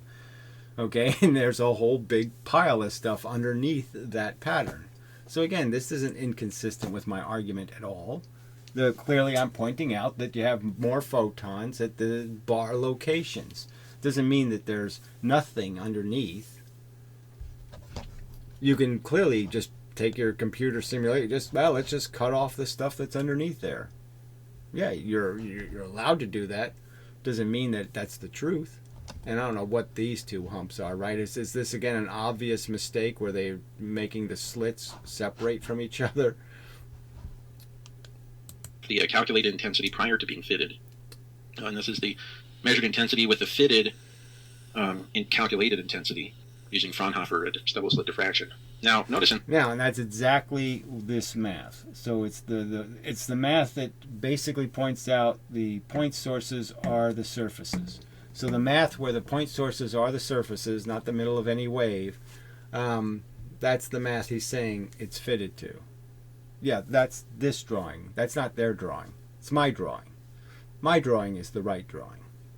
In the previous video, or previous, maybe 10 videos ago, DraftScience had mentioned that the inner lobe, where 80% of the intensity of the light occurs in the single slit pattern, does not exhibit an on-off pattern when you introduce a second slit. In other words, if you have a single slit diffraction lobe, and this is the central maxima, and you open a second slit, you will not see dark bands. Okay, he said that. I will provide quotes for this. Yeah, I'll show you the diagram once again. It's right here. So we'll go with it again. This is the actual experiment. All right, and you don't see dark bands between the lights. Right? You see a relative change. Not an absolute change, a relative change. So these are people supposed to know something about relativity, and they don't know the difference between, yes, you have 40% light here, and you have, well, it's actually 25% of the light here, between them, and you go up to 100%. Because when you're adding the bits, you're multiplying the number of probable matches. So it's just like if I can make something, out of, and I have sources of A's and B's, and I can make words or connections, A, B, A, B, A, B. So I have a random amount of A, B's. Yes, I'll be able to match a few of them, right? But if I add another set of A, B's, okay, I'll be able to match even more as a percentage. So the percentage that I match will go up the more I add. So if they had if I had 100,000 to start and I had a 200,000 more, I would get almost all of them to match except for a couple where I wouldn't have an ability to make an AB. So the smaller my sample, right, the smaller the number of ABs I have, the less as a percentage of ABs I'll be able to match. So I'll have like 4 left over here if I did them in small packets. But if I do them in one big packet, I'll only maybe have 2 left over, and as a percentage of the number of packets, it's a lot fewer that will be left as unmatched. So when I add a new section, so when I take this, I'm creating a packet of matchables, and I'm increasing the number that will be matchable by adding these two. Okay, so by adding another set, I've increased the probability of how many as a percentage I'll be able to match. And so it'll look like I added, so I have 40%, it'll look like I added 60% extra light when I only added the same amount of light. It's just now I've made more possible matches possible as a percentage. So I've increased the percentage. So yes, the amount to the small pattern adds more light because it's adding a new packet, so to speak. Oh, you couldn't see that. Well, too bad. Yeah. You should have gotten the idea from the stuff down here. Anyway, so, it'd be illustrated. So as if they turn down this light to make those little round blobs more visible, the two bigger blobs, the longer blobs in the upper and lower images would get dimmer and dimmer. and be almost imperceptible. They'd be so dim. So the more separation you create, the more contrast you create between the lights and the darks, the more unlikely it is you're going to see the envelope pattern at all. And that is clearly illustrated in the evidence. Links with timestamps. But he said that there were no dark bands here. Well, clearly this is a measured experimental record which shows dark bands. In other words, it shows points... All right, so this is more of his precise science, right? So he just said this is a measured result when he just said it's conformed, it's been forced. So they took out the whole bottom part of that pattern. They took out all those photons that pattern was made out of. So, it's just a complete... So this is what he calls accuracy when it's completely inaccurate. On the photographic paper, or measuring device, which show locations where close to 0 photons landed. Okay, of course it's not completely 100% perfect. There's still an occasion... Well, yeah, they're showing 0, and I'll show you the real thing again. So you're saying they saw 0. I'm saying they didn't see 0. There's no 0 there. There's no 0 there. There's no 0 there. There's no 0 even there. There is no fucking 0. And if you keep claiming it's a 0, I'm going to say, prove your claim. Do this same experiment where you see a 0 between. And if you see a 0 between, you won't see these bars at all. That's my prediction. Photon that lands there, and that's of course due to the lack of... Hold on.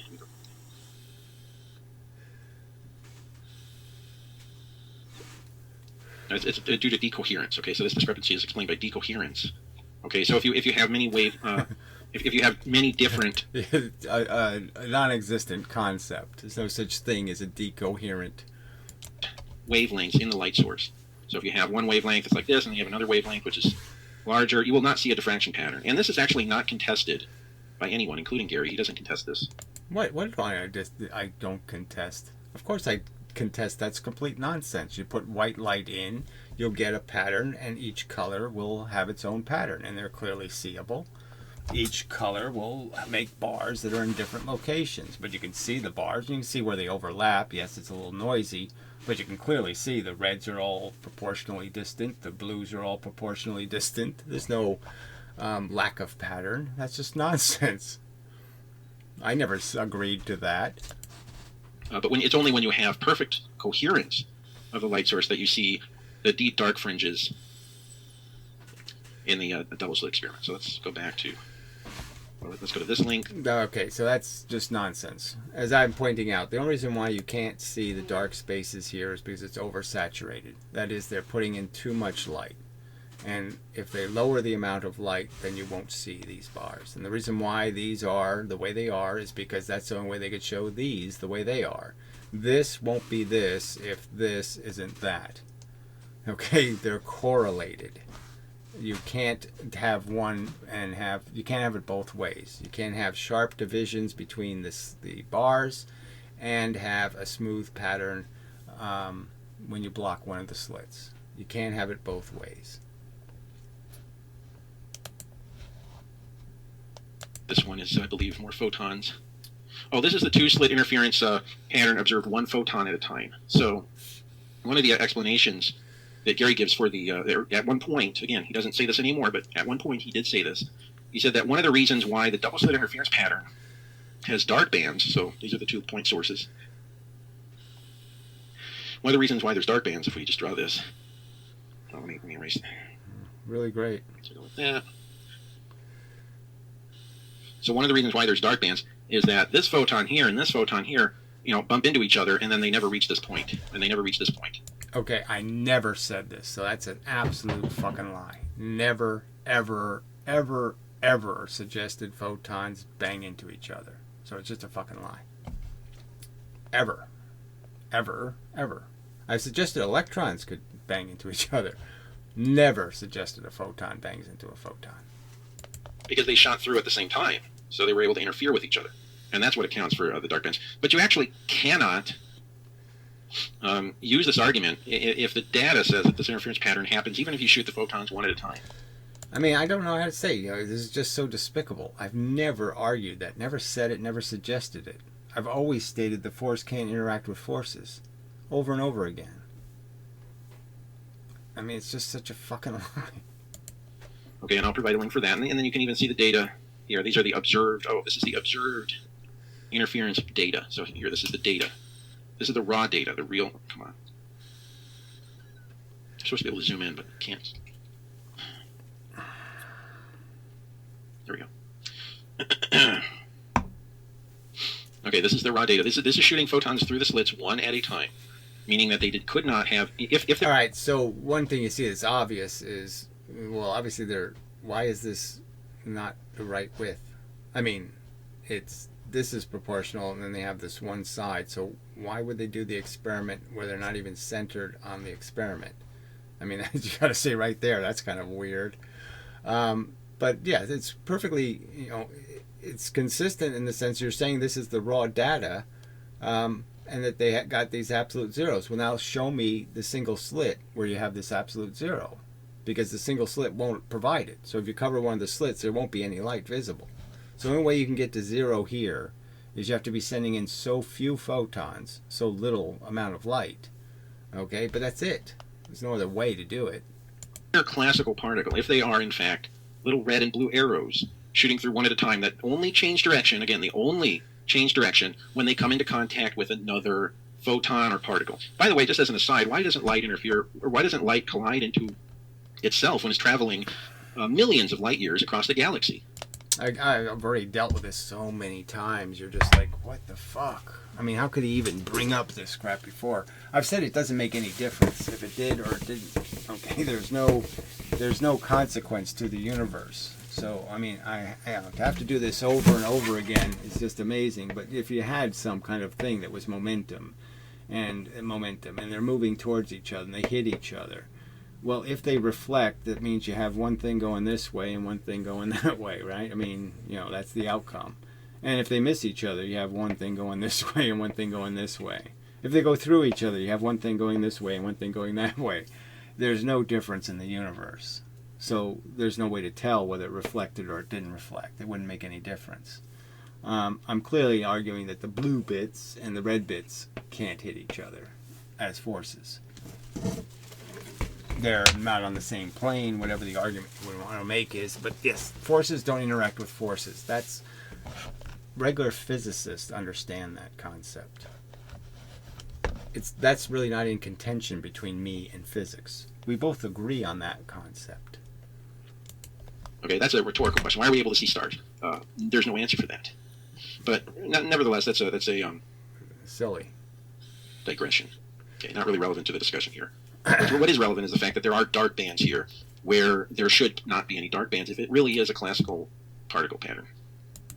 Well, again, first off, it's not the double slit pattern as, because it's not wide enough. So why they didn't go wide enough to see the whole pattern is kind of silly. And again, second, the argument is yes, it can only go dark if the contributions from the individual slits is zero. In the terms of you get no resolvable photons. And that would be my contention to you. That at this light intensity, you won't see.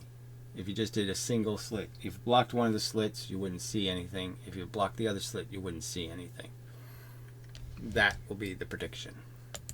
Okay, and then we even have, down here, somewhere we have a graph which shows the single end. Oh, here it is. So this is important. I will refer to this graphic many times in future videos, so you can just reference it. I'll just reference this video and this link.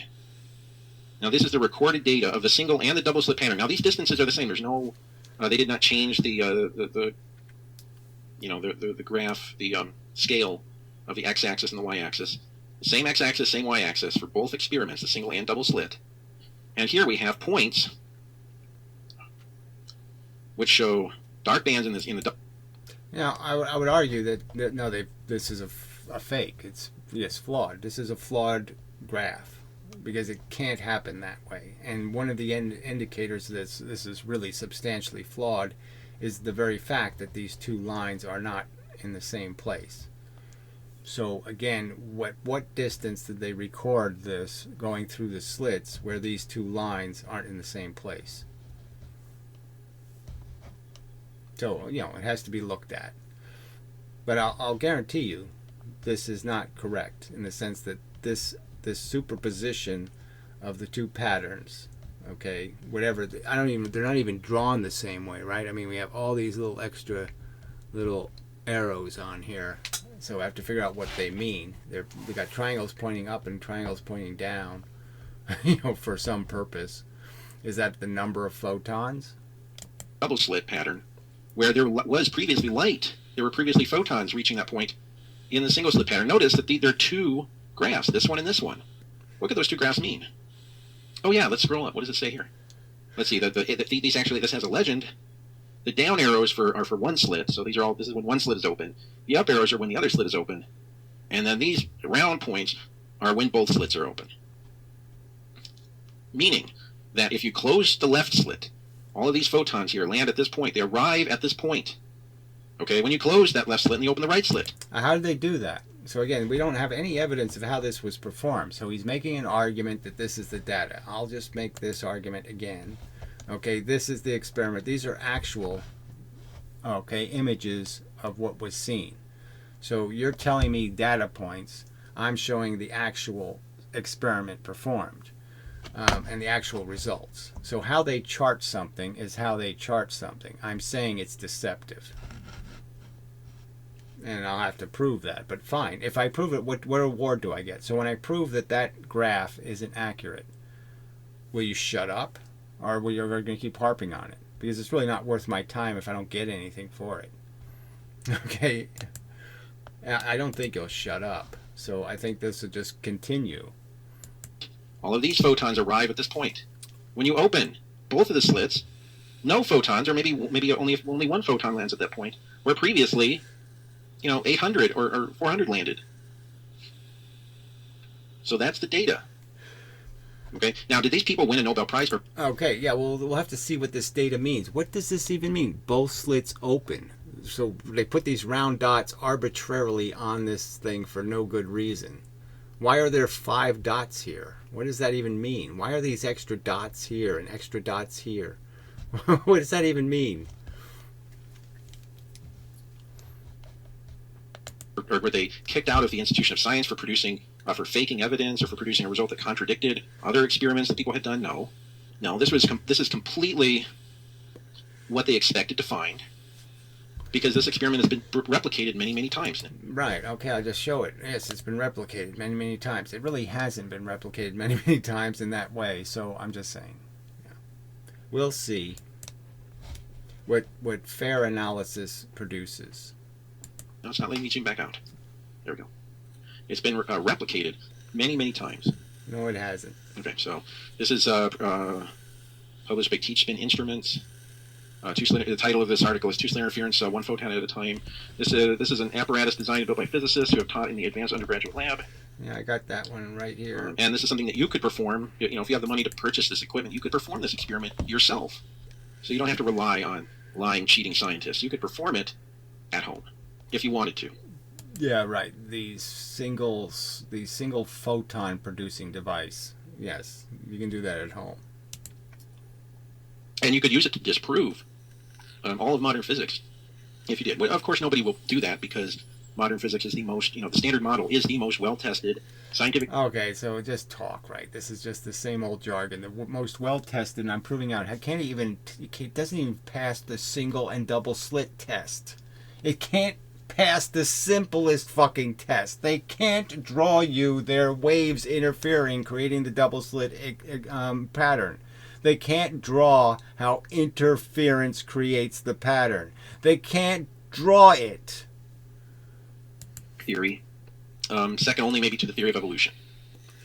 Amazing crap. So he's saying dark matter, gravitational waves, bent space, this whole standard model, 400 different little particles, 400 different fields, plus the 400 extra new anti-particles they create. He thinks that's as good as evolution. What a pile of fucking exaggeration that is.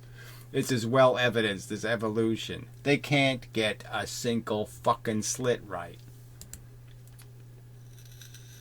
Okay, and it's arguably it's more well tested than the theory of evolution. Oh, amazing horseshit.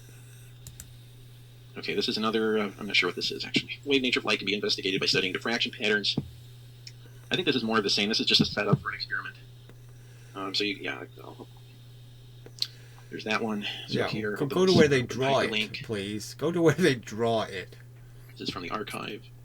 Video recording true single photon double-slit interference. So another argument, and I use that word in quotes, argument, because it's not really an argument. It's a bold assertion which is never going to be supported with a shred of evidence that the single-slit and double-slit diffraction patterns performed one photon at a time have never been videotaped. But in fact, it has been.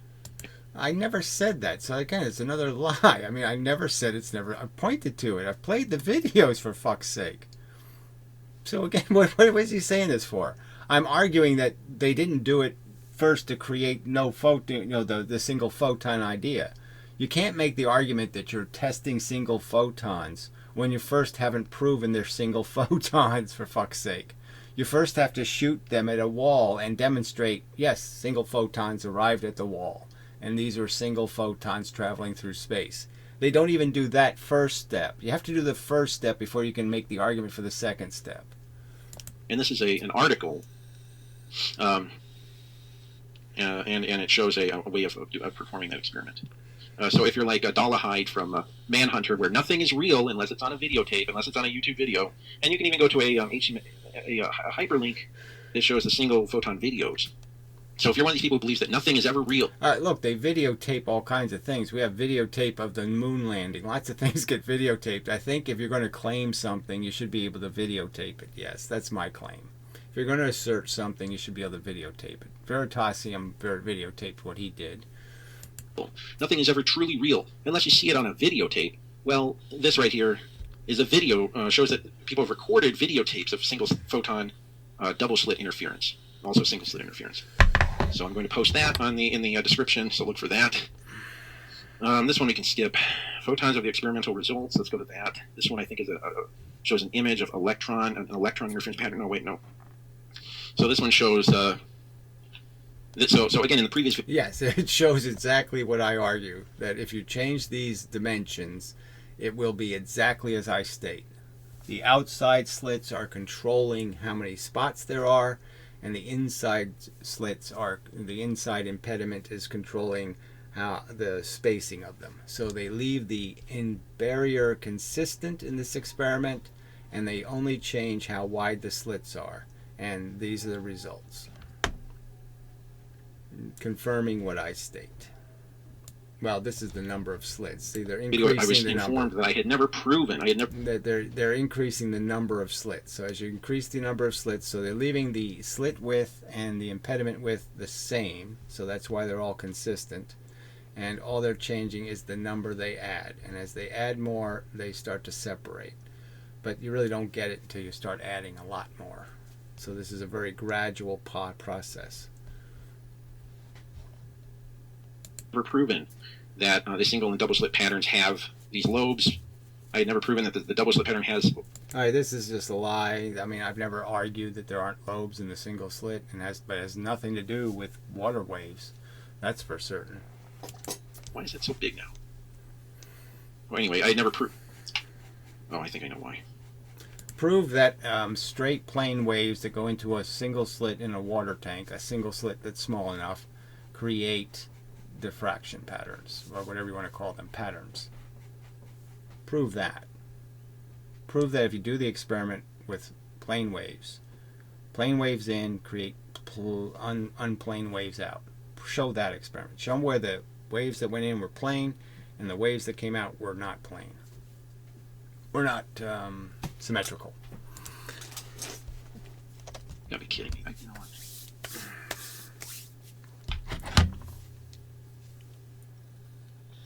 Okay, well, this is crappy software, but this is I had never proven that there was dark bands in the central lobe of this when you open a second slit. Well, this photo is another example of just the opposite.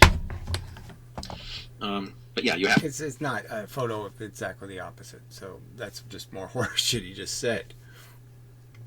That's all that is. Okay, I mean it doesn't prove that at all. So go back a little bit. There's no this is a single slit of an opening of what size? We can't see it. Okay, and then they start adding more slits, that is, to something, again, wires or what was used. But yes, this brightness is not consistent with the actual, if you make two of those, that brightness. So if you take the slit size that's actually created when you start adding the extra slits, then you'll find that this would be much dimmer. Central lobe of this, when you open a second slit. Well, this photo is another example of just the opposite. They didn't open a second slit, so again, it's not done correctly. The two slits are separated by a distance. You're doing one slit like this, all the center light goes straight through, obviously. Right? When you do this, the center is blocked, right? So if the impediment's here and the slits are on this side, you can understand that when I add the second slit, I'm fundamentally changing the experiment in that I'm blocking the center light. And every slit I add after that will also be blocking the center light. So it's a different experiment. When you're blocking the center and when you're letting the whole center through is fundamentally different. So the only way you can do the experiment honestly in terms of making an honest comparison is you have to do the double slit, that is the two slits are open, and you have to block one of them and then block the other, because then you're getting the diffuse light that's going through not the center. All the center light is blocked. The strongest radiation is blocked. You're only getting peripheral radiation through the slits. Those are the ones you have to block. You can't compare this, okay, to this. That's not a fair comparison.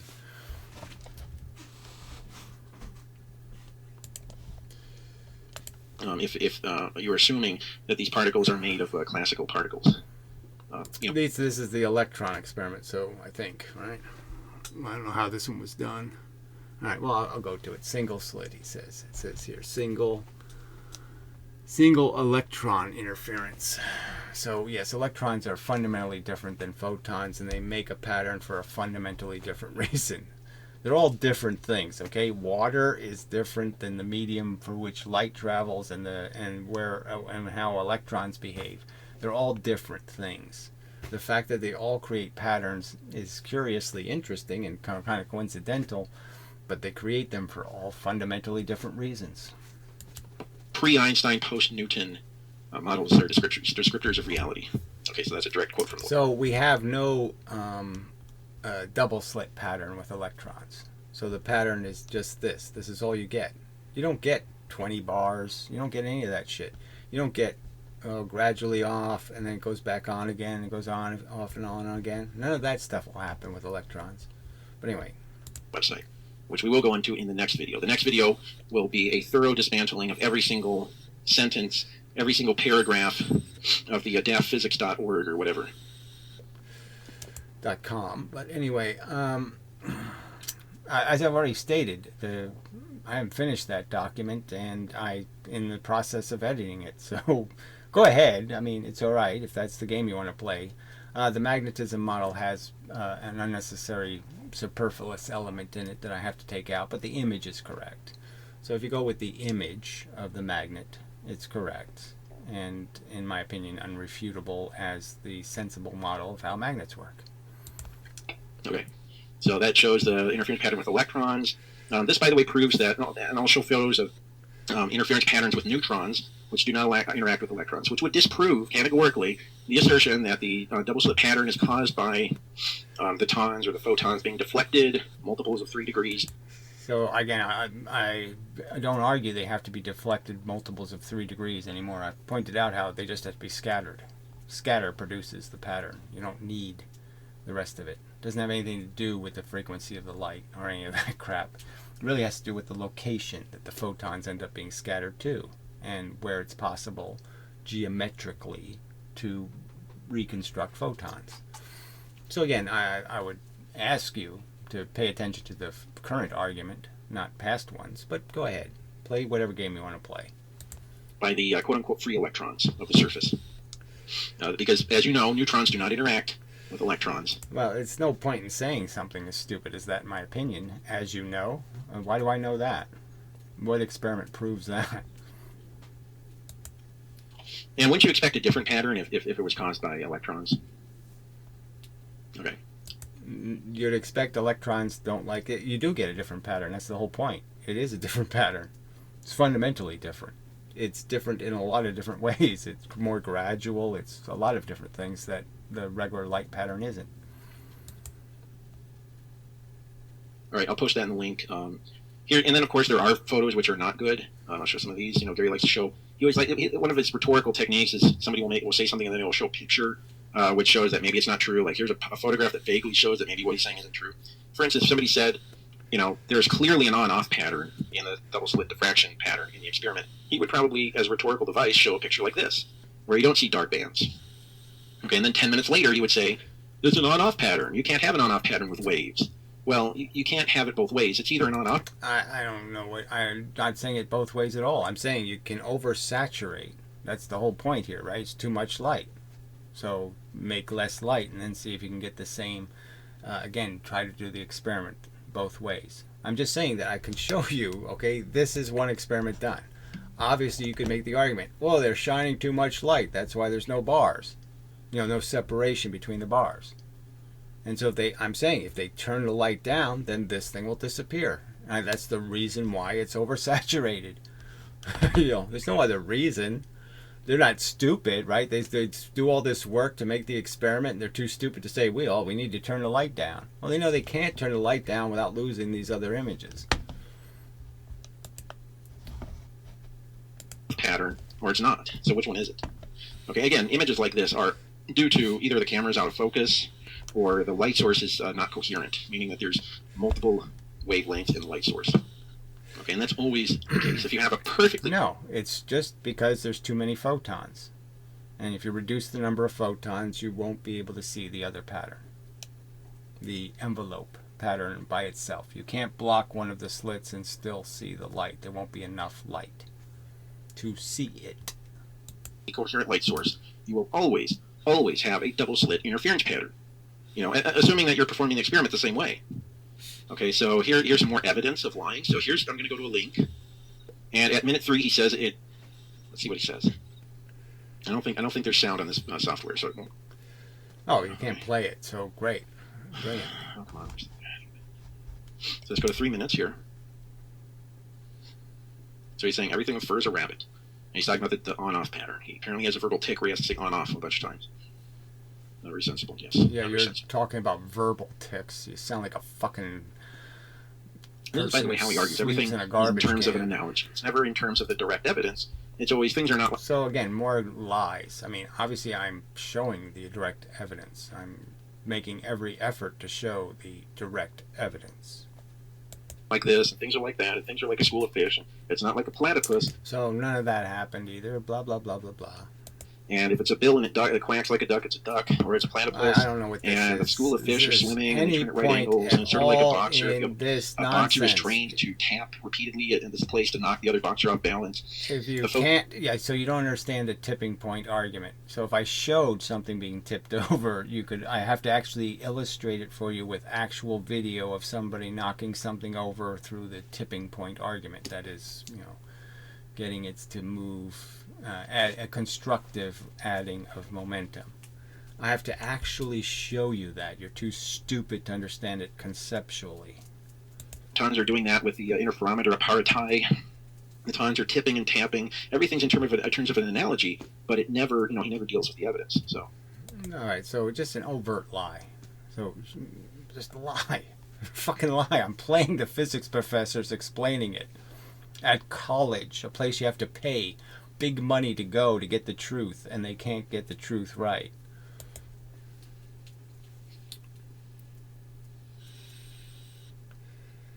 Okay, so he was talking about the on-off pattern of the double-slit experiment, and he explicitly says it's an on-off pattern. Okay, and what I mean by on and off is there's a region where there's photons, and then there's another region right next to it where there are no photons. Yeah, so there's more or less is also a simple way to say on and off. So, I mean, what do you want me to say? I'm not allowed to call it an on-off pattern if there's more and less, more and less, more and less. So I have to say a more and less pattern. Okay. In some cases, it's on and off. Okay. In the case of the single slit, it's an on-off pattern. In the case of the double slit, yes, true. It's not really on and off. It's just more and less. Well, there's on and off in the envelope. The photons go on and off as you change the horizontal, measurement, the x. As you vary x from left to right, the photons turn on and then they turn off. But then if we go to 2050, so we'll go to 2050 right here. It's 2050. So this is the more honest and decent way to do somebody's video, is to play it without any sound. This is the fair cop way to do it. So I should have played his video without the sound and just told you what he said. Yeah. Amazing.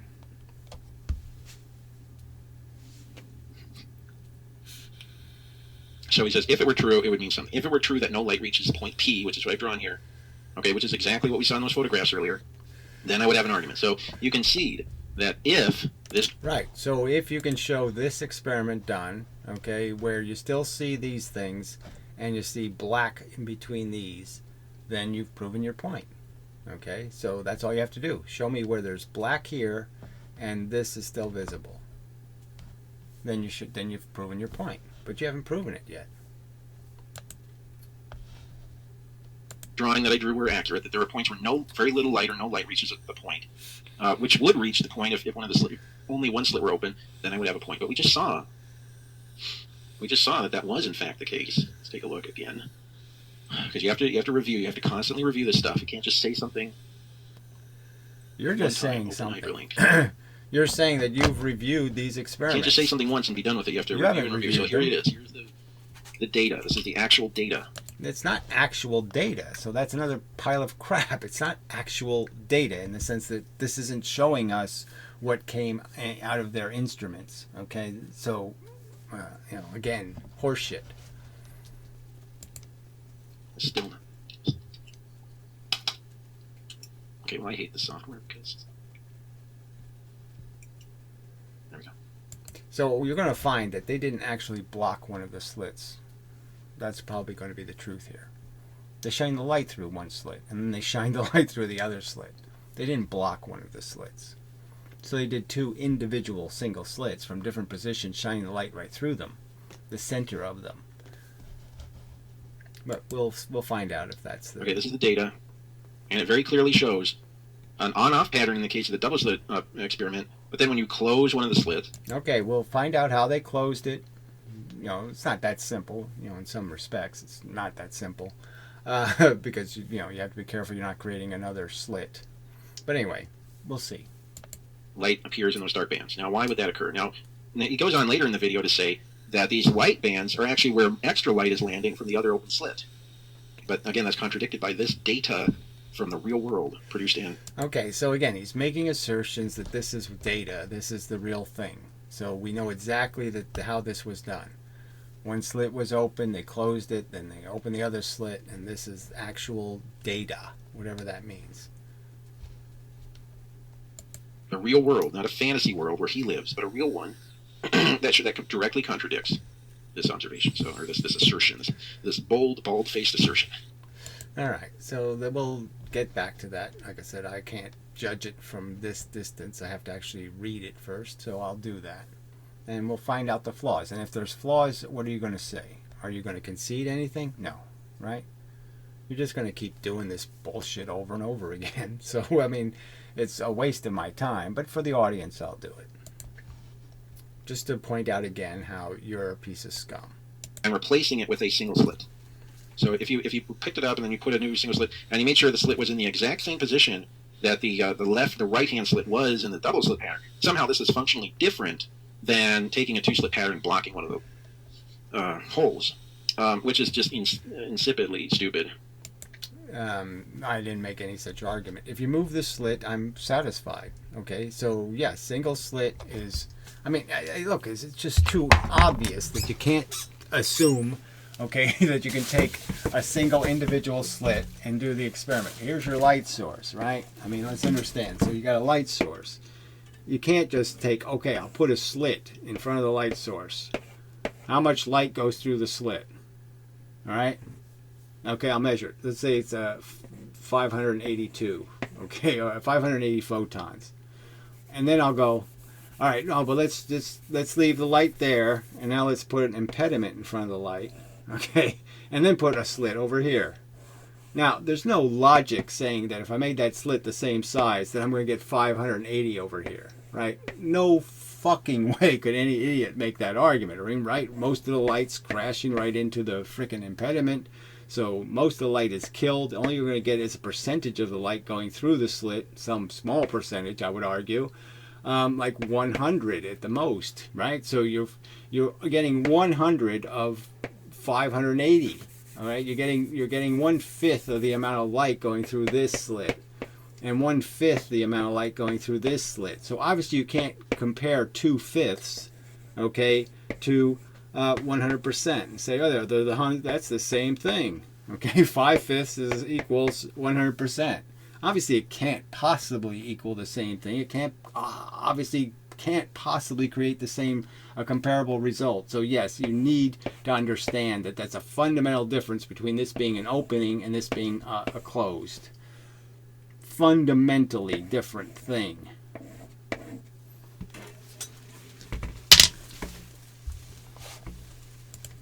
There's no argument for why that is. And by the way, what does it matter if you perform the experiment both ways, where you remove the single slit pattern and then you replace it with a double slit wall, a wall which has another slit in it, and you get the exact same pattern that you would if you just blocked one of these holes?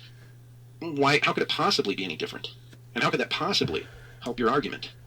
Right, that's exactly my argument. So when the Young drew it, you're saying that Young didn't draw all the interference he should have known was there, because it's still a single slit and the same size and the same water's going through it. So why doesn't it create all that diffraction you say exists? All that interference. So I can use this argument against you, idiot.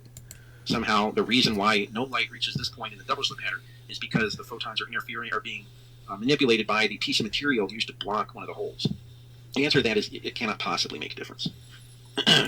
And that's not my argument. So again, I'll go back to this again. I mean, look, it's right there. They did the experiment, and it clearly shows that the underlying photons from this blob is still there, okay, when they put the two slits. When the two slits are together, these blobs are still, quite obviously, still there, and you've just added more light. Two slits are twice as much as they're 2/5, but it still isn't as much light as if you open the whole damn thing. I mean, it's just too stupid an argument. Let's see. Okay, so simplest pattern. So that's another one of his verbal tics, which he uses over and over again. He says that an on-off pattern is the simplest pattern in the universe. Well, my response would be, where in the world do we see an on-off pattern in nature besides a double slit pattern? Okay, so that's kind of amazing, right? So he doesn't understand how a wheel can spin and throw dots in only one direction of water, let's say. Lots of things can create patterns, okay, that you're only going to get because it's cyclical, and so you get on-off. Any cyclical pattern that you put any defect in, any round thing I put a defect in and have it spin, is going to create on and off. We see it in binary stars, for fuck's sake. They spin around each other and block the light, and it turns on and off. I mean, fuck. Which is explained by wave mechanics, or for that matter, in a ripple pool where you have two wave sources and they're interfering. Besides those, where do you see an on-off pattern in nature? Quasars were once thought to be evidence of intelligent life, until it was discovered that stars could collapse into very small objects and then they're just rotating. But yeah, an on-off pattern is not something you would expect in nature. Well, you just pointed it out. Of course you'd expect it. So again, that's just silly. But it doesn't change the fact that it's the simplest thing you can call a pattern is a binary on and off. On-off. That's the simplest pattern you can make. And having a consistent on-off is the simplest pattern of the pattern. I mean, so yes, it should be common. Why don't they ever explain what a photon is? First of all, they don't have to. They only have to produce a model that replicates the data we see. And secondly, why don't you explain what a fucking photon is? Or, I'm sorry, a ton, force bit. I already did that. I mean, you have to accept some elemental things existing. So if you won't accept the word electron and proton, then we don't need to have a conversation, right? I mean, if you don't accept chemistry, you can't accept evolution. So, I mean, I can't make it any simpler for you, all right? If you need to know what an electron is made out of, well, I can't tell you that. What is it made of? What is it shaped like? You never answer that. So physicists don't ever have to explain what a photon is. Now, of course, they do. They have. Yeah, well, photons are not simple elemental objects. Electrons are. I don't need you to tell me quarks are inside of protons to understand a proton. So, frankly, I don't need any of that nonsense, frankly. I'd say they're pretty elemental also in their function. And the only way you can make these quarks is if they only exist 1 millisecond, a tiny amount of time they exist. So, why do we even bother? They're not real players in the universe. Done that. But you're too ignorant to learn what that is, so, might as well just say, doesn't matter. You need to explain what a photon is. No, I don't. I mean, it's just silly. You haven't explained any of your fields, any of your forces. So, I mean, you have to start with some kind of mechanism. You're saying the mechanism is waves in some sort of ether that you haven't described either one. You don't know, is it a compression? Is it a relaxation? What is a fucking wave? Wave in what? Wave how? You haven't explained any of that shit. It would be idiotic for me to expect you to. I'm saying your wave theory doesn't work. It doesn't matter what you make it out of. It doesn't work. And the fact is, you should be able to draw it. Just as I can draw my little tons. It's not that hard to do. Or else you're a hypocrite.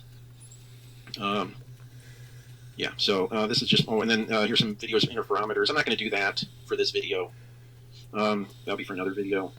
Yes, where you can explain how it's two equal beams of light when it's impossible that they're two equal beams of light. And then you can explain how the light reflects off of a mirror 1,600 times, and you know exactly where it reflected off of, how long a distance the light traveled. You know exactly how long a distance it traveled when it had to interact with a mirror, and you can't be sure how deep the photon went into the mirror's surface.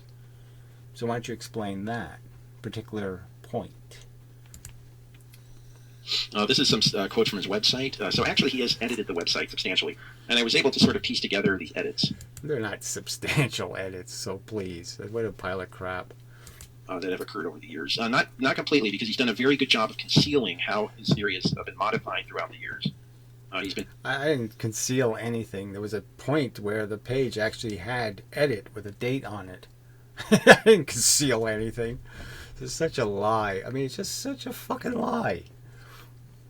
Very good at hiding this, and it's not at all transparent. Whereas, on the other hand, physicists are very open about it. They'll say, this is where we made a mistake, this is our correction. Show me that. Show me where physicists do that, please. Yes, I'd love to see that. And most of the research done in physics is to disprove something that somebody else tried to prove. Show me that. So, come on. Most.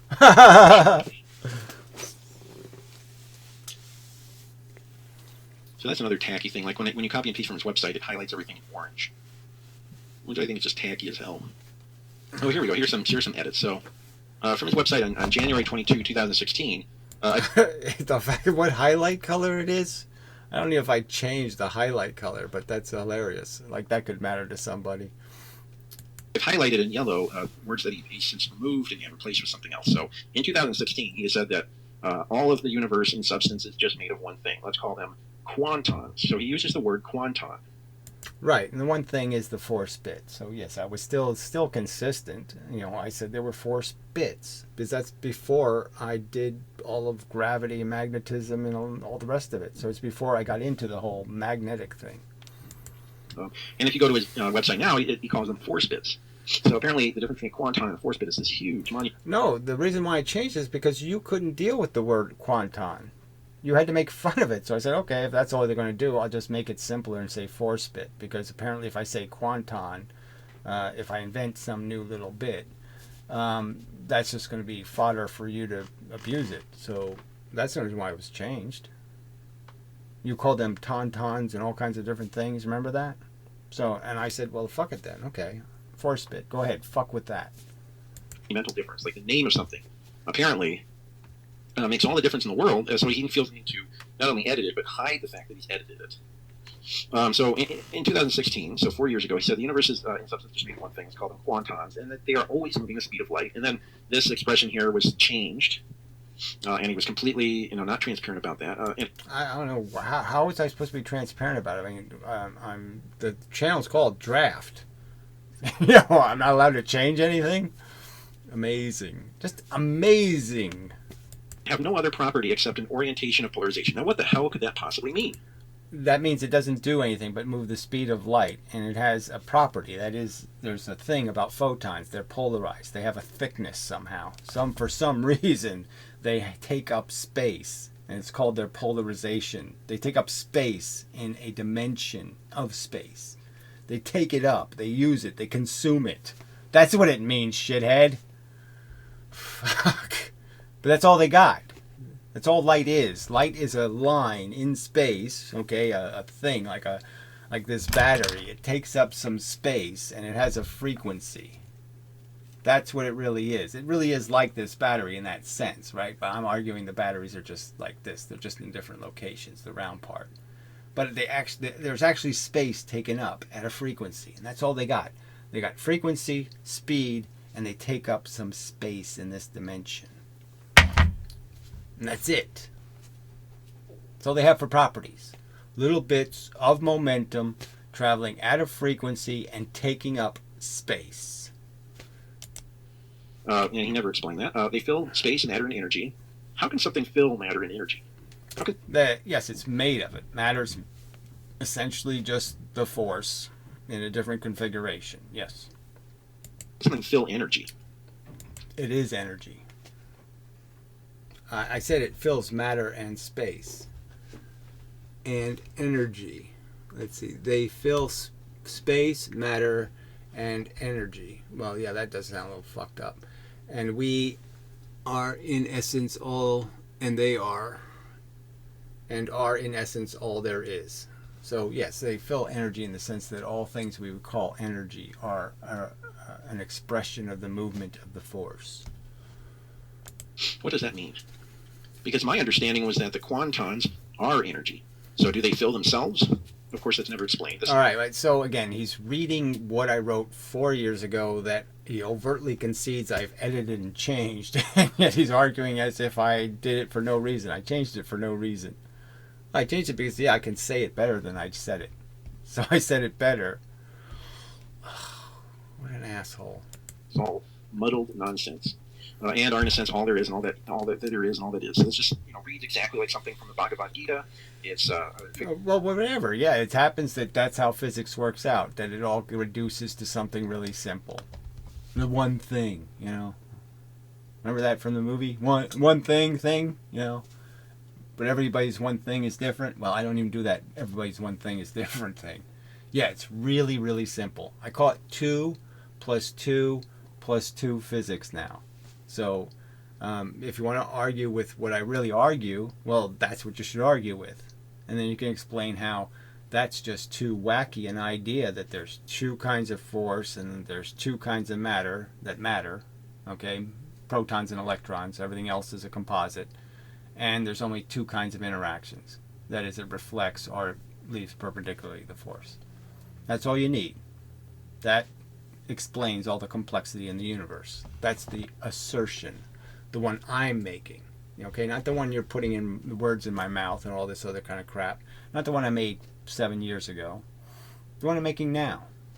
Very religious sounding. It's like it's all that there is and all that is. And you don't have to prove it. You can just assert it. You don't have to. The whole paper was about the fact that I believe I have demonstrated evidence to wonder whether the current theory has any real integrity. That's the whole point of it.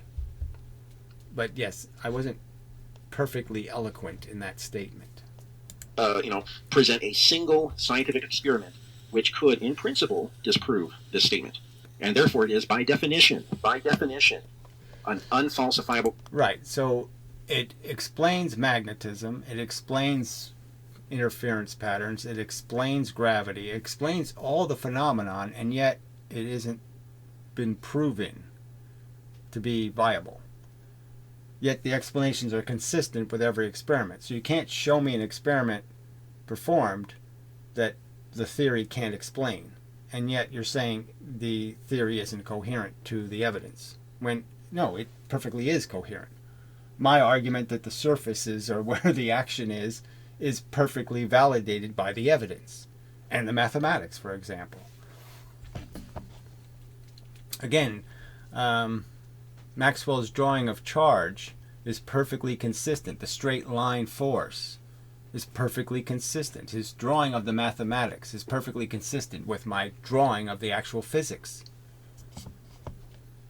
Claim, and it's as unfalsifiable as anything a religious fanatic would say. Which he rails against and rants against on his videos.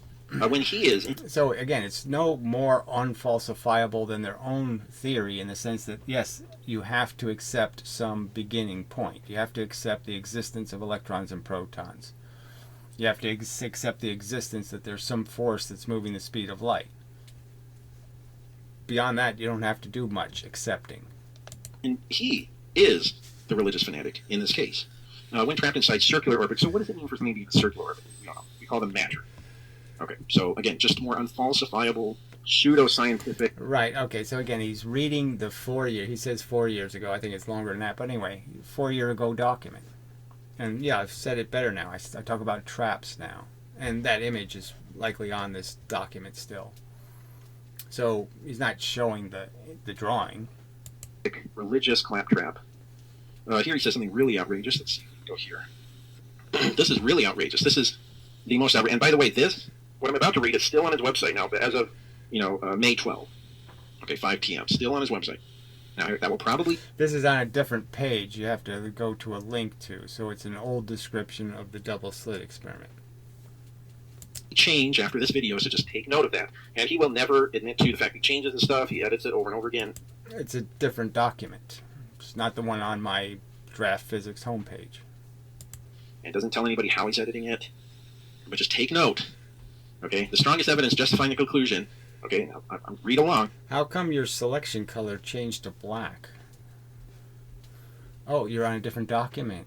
Okay. By the way, the funny thing is, when I copied and pasted this from his website, the text was black, so he couldn't even read this. So I had to change that.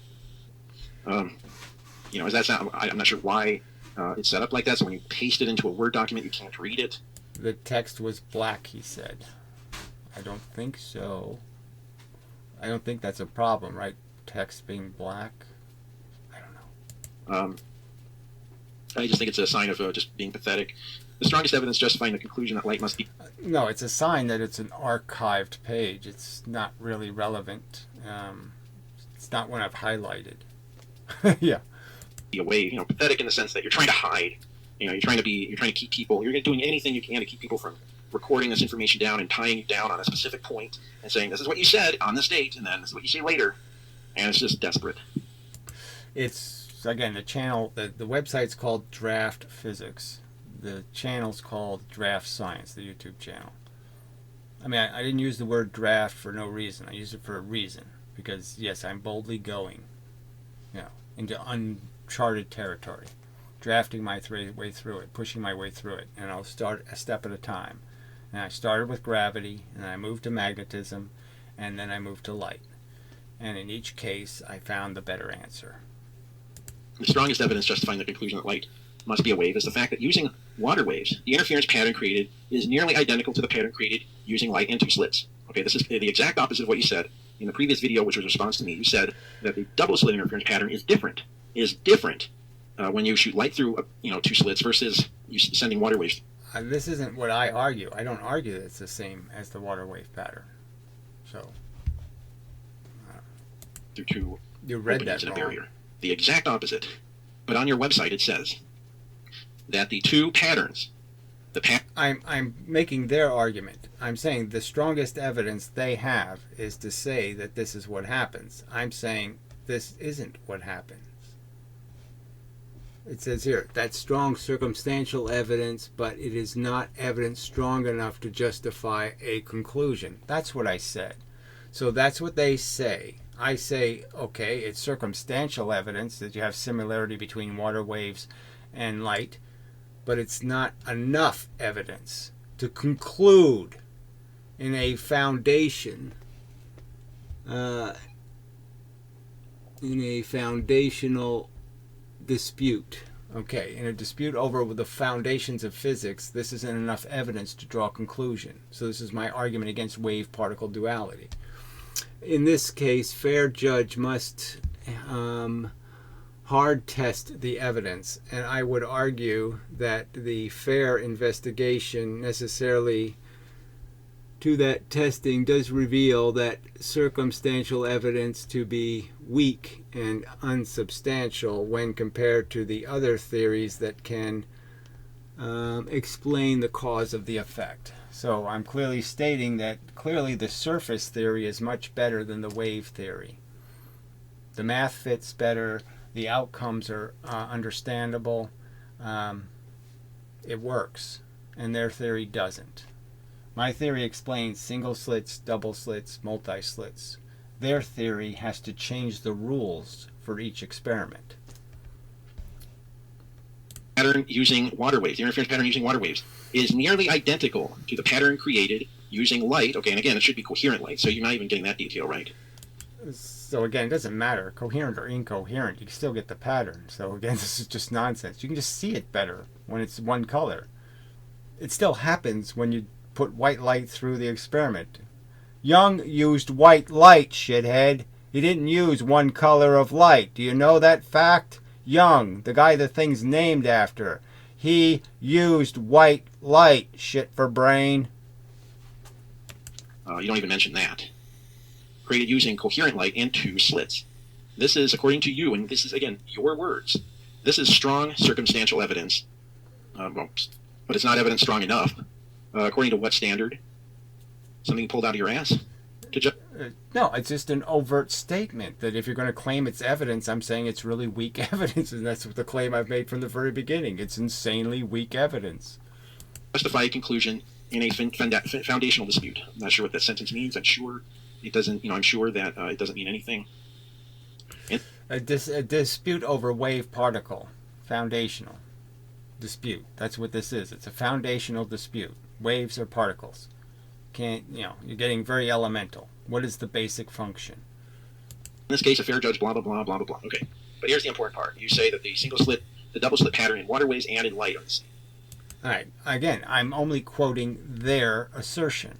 So he's claiming I'm making that assertion when I'm quoting what they claim to be their evidence. And I'm pointing out how, well, yes, this is a circumstantial. Okay, you have an on-off pattern, and you have an on-off pattern. And yes, they're different, but let's not pay attention to that. And then you have an on-off pattern in electrons, and you have an on-off pattern.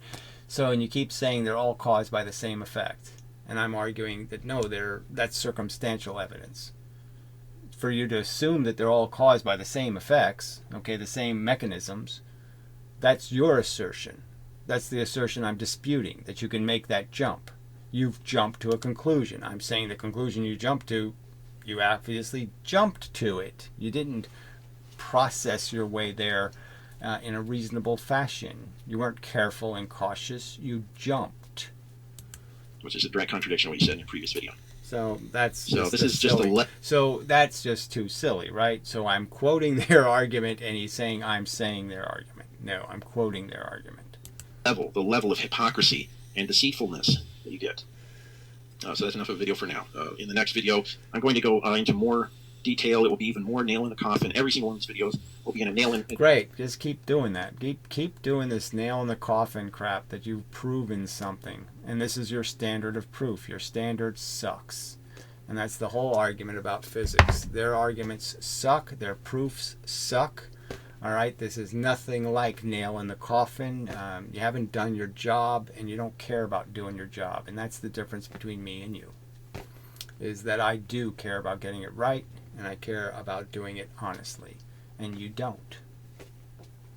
The nail in the coffin for every single one of his insipid claims that he makes. These bold. Yes, I make bold claims, that's right. So go to the question video and answer the fucking questions. Is that asking too fucking much? Why don't you just ask me some direct questions about the facts, and I'll answer the fucking questions. Now, if your question's going to be, aren't you convinced that plane waves put in a single slit create distorted waves out?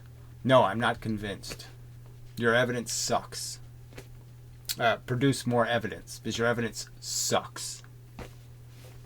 Alright, so enough. Till the next time and such. So I am sorry if, it was, I'm saying this is sort of a waste of time for anybody that has any interest in being, caring about the truth or any of that. I mean, to have to make these arguments over and over again that the wave tank can be distorted so easily, And it's just silly for you to say distortion is the truth when Young didn't draw the distortion. Okay, so you're stuck with what Young drew. If you're going to argue Young is important, you can't sit there and say his drawing is a piece of shit.